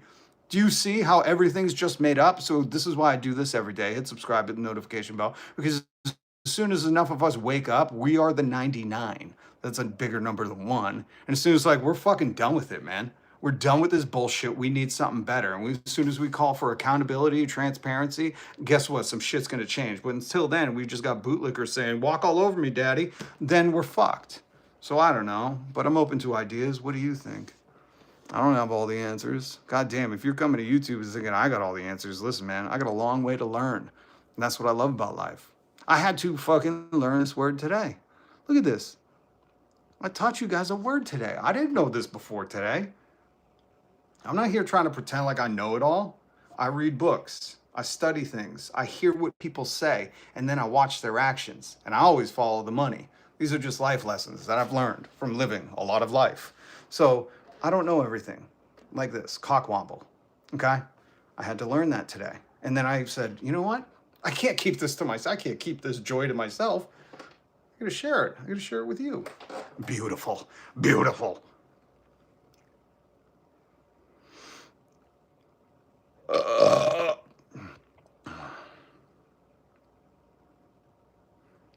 556 looking at 238 likes. The fuck?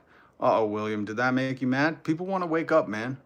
Never, you could like it, but also hit subscribe, hit the notification bell. People want to fucking understand that they're not crazy in their little corner of the world and that there are more people. And that's what I'm doing here. You know, join us every day. This is our little break from the insanity of fucking MAGA being like, everything's great. I voted for Quintara-Lago to do 37,000 Hermes fucking auctions. You know, like, that's what I voted for. I voted for a Gilded Age. And like, oh God, do you not know what the Gilded Age is? Fuck, man.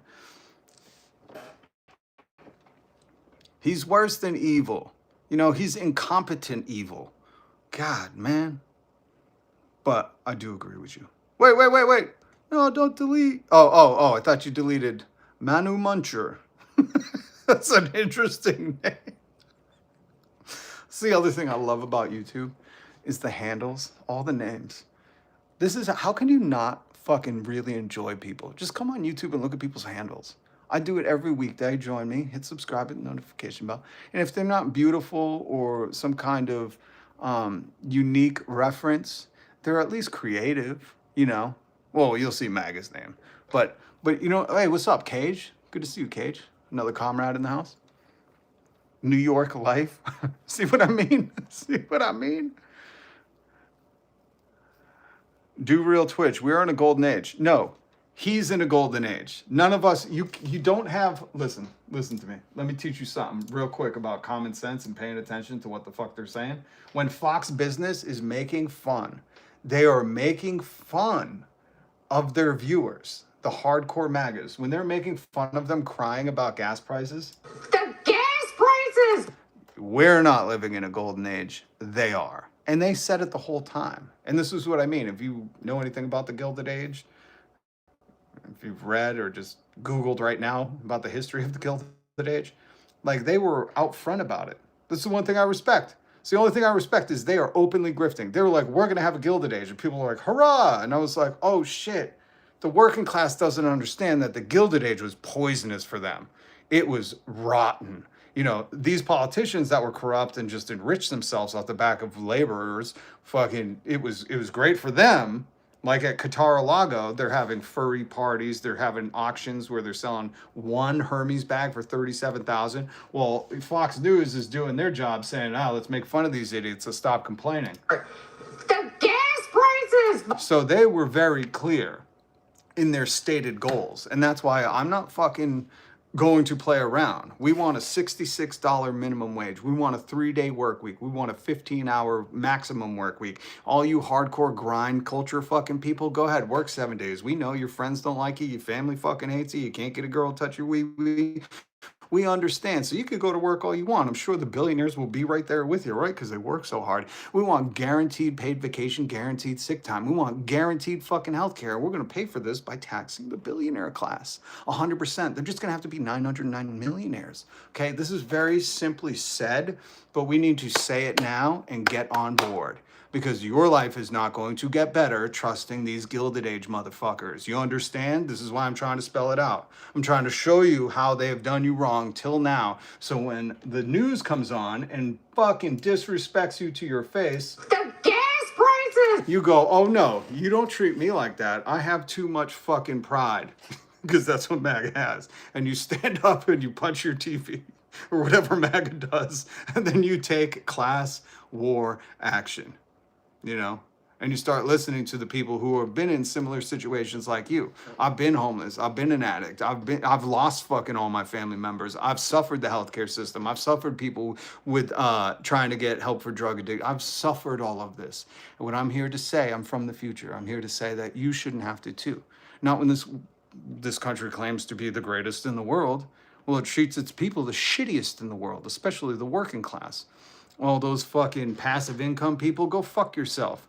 You know, that's why every YouTube ad is some kind of grift on a class that you shouldn't even have to fucking take, or they should teach you in school.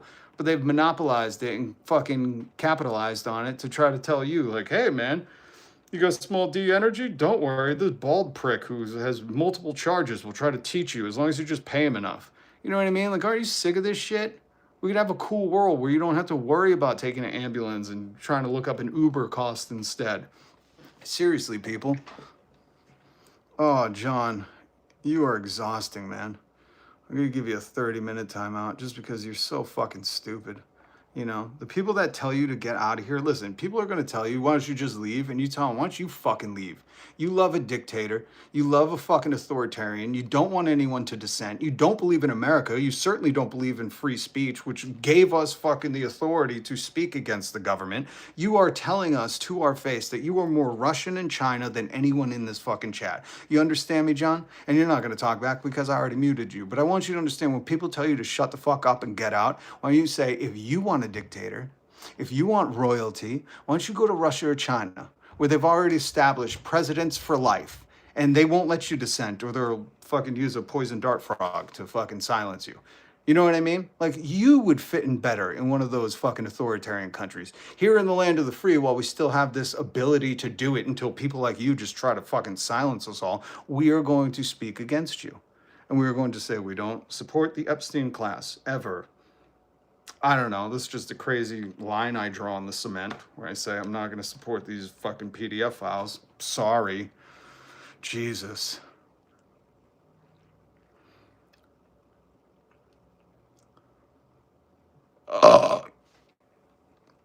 Oh, David, I know you have a small fucking peanut-sized brain, but here's the thing.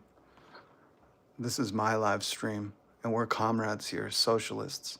I don't tolerate tyrants, or even worse, tyrant bootlickers. And I will never tolerate anyone telling me to get the fuck out of my country while they're preaching an authoritarian, tyrannical, fascist regime. Do you understand that, brain? Is your fucking brain as small as your dick? Huh? I can't tell which is smaller right now. By the way, hit subscribe, hit the notification bell, because YouTube always likes to fucking demonetize me. I don't know why. Maybe because I asked that guy if his brain is smaller than his dick. I don't know. Answer.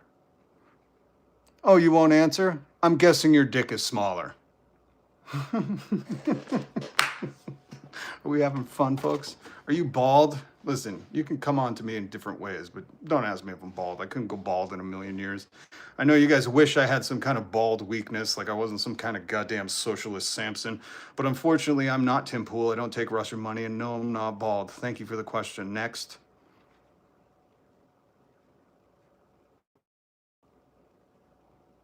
Why do stay in country? Good question. You could ask that to, I don't know, every fucking movement in America. I'm so baffled that these, quote, Americans who were like, why would you stay here then? You're the same people who were like, listen, man, okay, if we're not going to have slavery, can they just go back to their, like, you understand how stupid you are. From women's suffrage to fucking labor rights to fucking the Civil War to fucking, I don't know, the civil rights. Like this country, oh, here, I'll explain it like this. I know you're stupid, so you must hear amendments and just think that's a big fancy word. But the thing about the Constitution is they admitted we got it wrong. We need to amend it. That means they weren't right. They had to change it. Progress happened and people fought for that and died for it.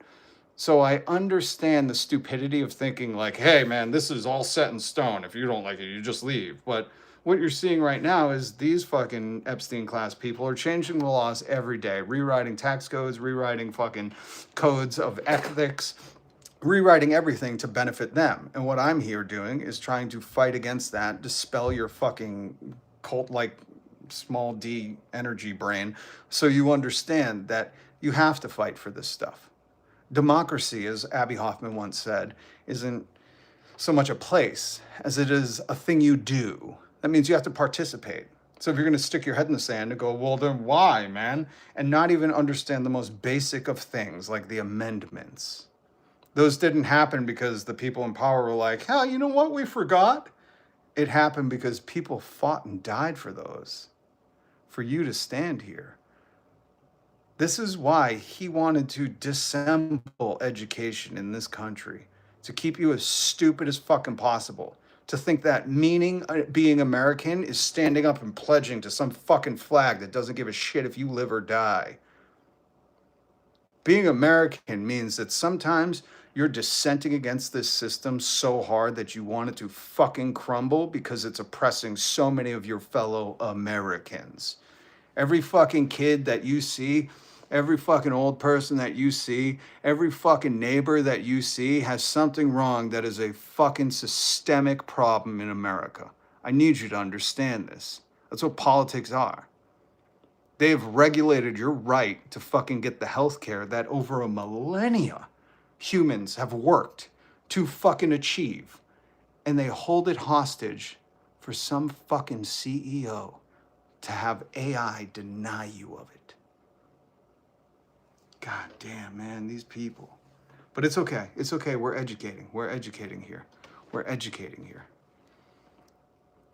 Disassemble education and take away the rights of kids with disabilities to be educated and live independently. Shy Pixie, 100%. That's the other thing that he did. That's what the Department of Education was doing. It was guaranteeing fucking rights for, I forgot about that. The disability fucking movement in the late 60s and 70s, man. That is a fucking heartbreaking movement. And these people fought with everything, man. And how dare you? How fucking dare any of you think that someone born with a disability, somebody fucking that just can't work or fucking, you know what I mean? Like this country throws fucking people that aren't worthy for capitalism to be exploited away. And that is the most anti-American thing you could ever fucking be, is see somebody vulnerable, somebody fucking that doesn't have $1 trillion and be like, oh, those people are worth fucking nothing. Well, you bootlick for this fucking daddy's girl. That really fucking chaps my hide, because I would rather all my tax money ensuring that fucking anybody who is vulnerable in this system is fucking eating, having a warm place to fucking sleep, and making sure they're getting the medical care they need. Outside of my fucking money going to Tesla and SpaceX. Fuck that noise. That's fucking American. And the TV ain't gonna tell you that, just so you know. Fox News isn't gonna get on there and be like, we should really think about the homeless people.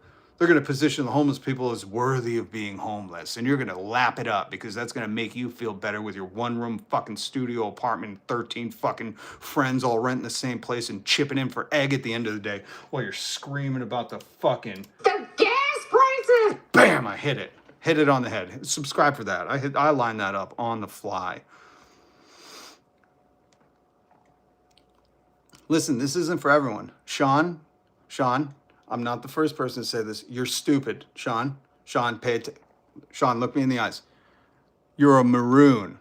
This isn't for everybody. Some people, it goes right over their head. They can't pay attention. All they need to hear is like, feed me hate, mama, daddy. Feed me hate. And he's like, here you go, like a baby bird. He chucks it into your mouth.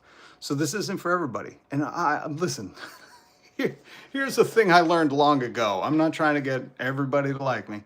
There are some tyrants out there, some tyrants with no power, screaming about gas prices, hoping that this tyrant will fucking be their daddy. I'm okay with that. I'm not trying to get everyone to like me, but this message is going to hit somebody. This message is going to wake somebody up. And if I can do that, then job well done today. Wait a minute. Don't call fucking Smoking Blondie as a buffoon. You work as a firefighter, so you should be a socialist. How do you think you get fucking paid, man? What do you think, some capitalist is coming down and handing you fucking money? Any firefighter, police officer is socialism. The military, how do you think they're funded? They're redistributing our wealth. The military is socialism. If you hate socialism, you hate the American military. I hate to break it to you. I'm a socialist. There we go. Do you support trans rights? 100%. Yes, I'm Violet. I do. 100%. Got a lot of trans friends, and I will always despise the Americans who say this is the land of the free and then want to take people's rights away to express themselves freely. They are hypocrites. A national socialist? Your parents fled from people like me into democracy. Were your parents very wealthy landowners? And if they came to democracy, they certainly didn't go to America. So where'd they go? Like Canada? Because this isn't a democracy, buddy. That's cute though. You're one of those adorable dummies, aren't you? I can't really see it, but you are an adorable little dummy. Oh, pinch your cheeks. Oh my God, so stupid. Avitala, the winged wolf. Good to see you. Hold on, who else came in here? Jessica, good to see you. Good to see you. The Vanguard's here. Is a farmer capitalist? I don't know why they keep asking for so many bailouts.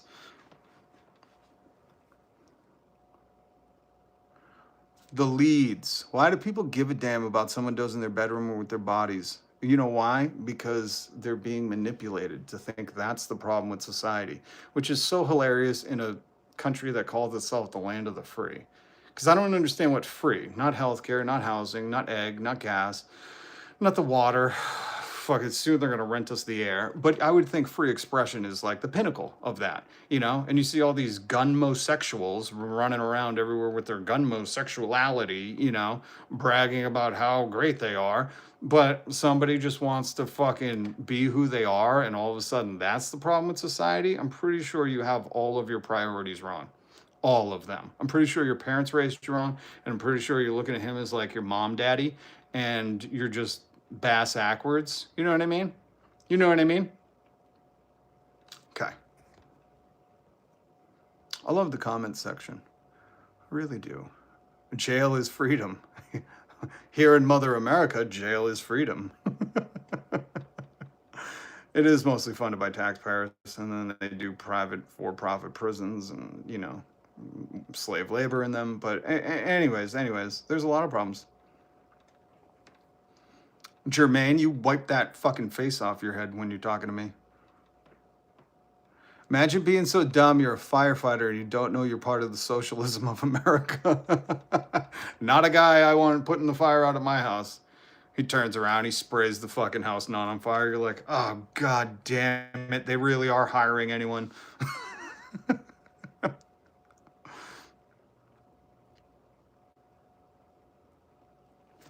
All right, guys. What are we at? Let's get to 300 likes. I don't think I've ever hit 3 million likes. Let's see if we could do that. I think we've done this That firefighter is the dog sitting there with a mug inside of a house on fire. Yep. Unaware. Everything's fine. Just because you're a moron doesn't change the definition of socialism. Hold on. Listen, Smoking Blondie, that is literally what Donald Trump did. He changed the definition of everything. Republicans have been doing this long before him, but now words don't mean anything. I wish I had a clip for it. Because, like, the other day, he said hold on, I'll pull up the fucking, what he said. He said, Trump says they know where the Iranian sleeper cells are and claims there could be more than 1,700, right? We played this audio the other day, and it was fucking hilarious because he was saying things that were doublespeak.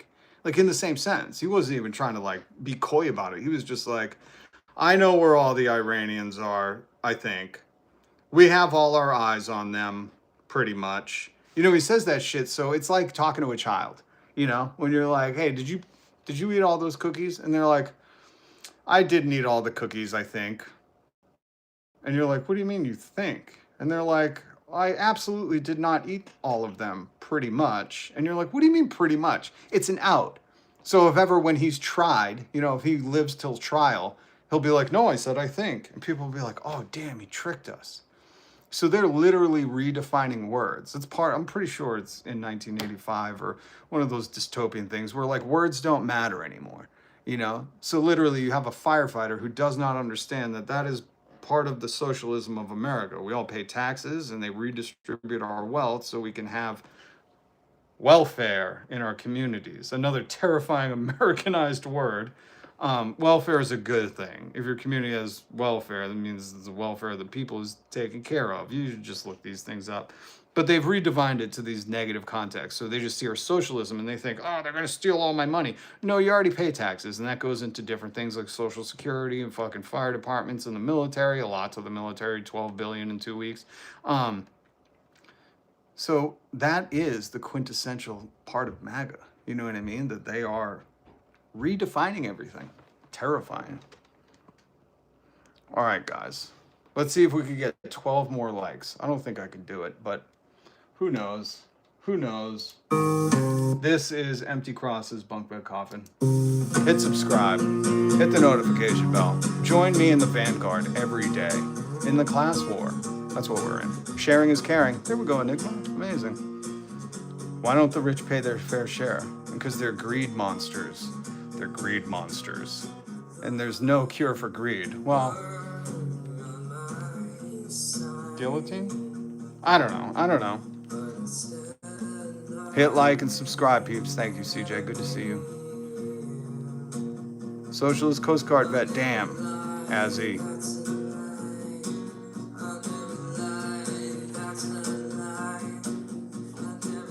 It started when corporations became people. Hey, if they became people, have them pay taxes like the people. They're paying less than us. His big, beautiful bill gave corporations a 21% tax rate. Working people pay 22, maybe even more.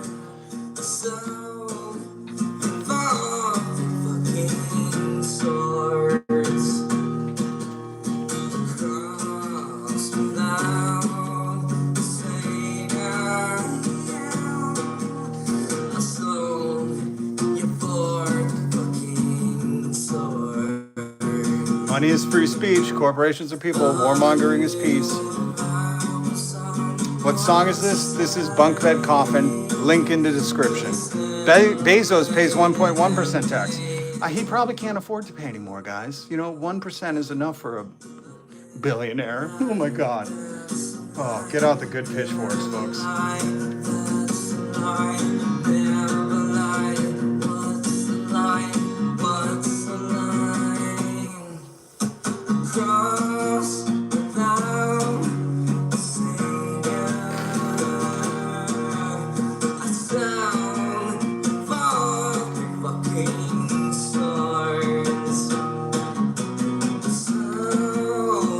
Don't forget what we learned today.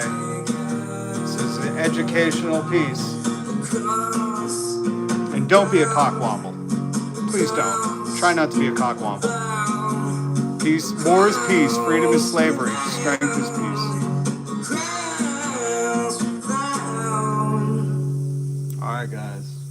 All right, guys. Don't be a cockwomble. Do you like Rage Against the Machine, Anti-Flag? Yeah. Black Flag, Anti-Flag. I know Rage. Has Kurt reincarnated? If you go and check out Bunkbed Coffin's channel and go subscribe to Smoking Blondie, if she's still in here, you will find out. He does some Kurt covers. He does some Nirvana. He does a bunch of covers. Bunkbed Coffin, often. Awesome. Bunkbed Coffin. Like you sleep in. One for life, one for after. So check him out. I link him in the description. Anti-Flag is an older punk band. Ooh. Okay. I'll check them out then. Maybe I have heard them. The beauty of the truth is that it's rare to truly receive. Ooh, I like that. Embodied love. National boycott brings the system to its knees. Ryan, 100%. It's just like Big Bill Haywood, great union organizer, once said, the working class can bring the capital parasites to their knees by just putting their hands in their pocket. That's all we got to do.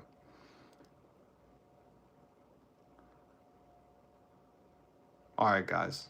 Please hit subscribe, hit the notification bell. Much love. Thank you for the super chats. Thank you, Corby Dezes, for joining as a member. Solidarity comrade. I'm here every weekday. I love you. Spread love. Don't be a cockwomble.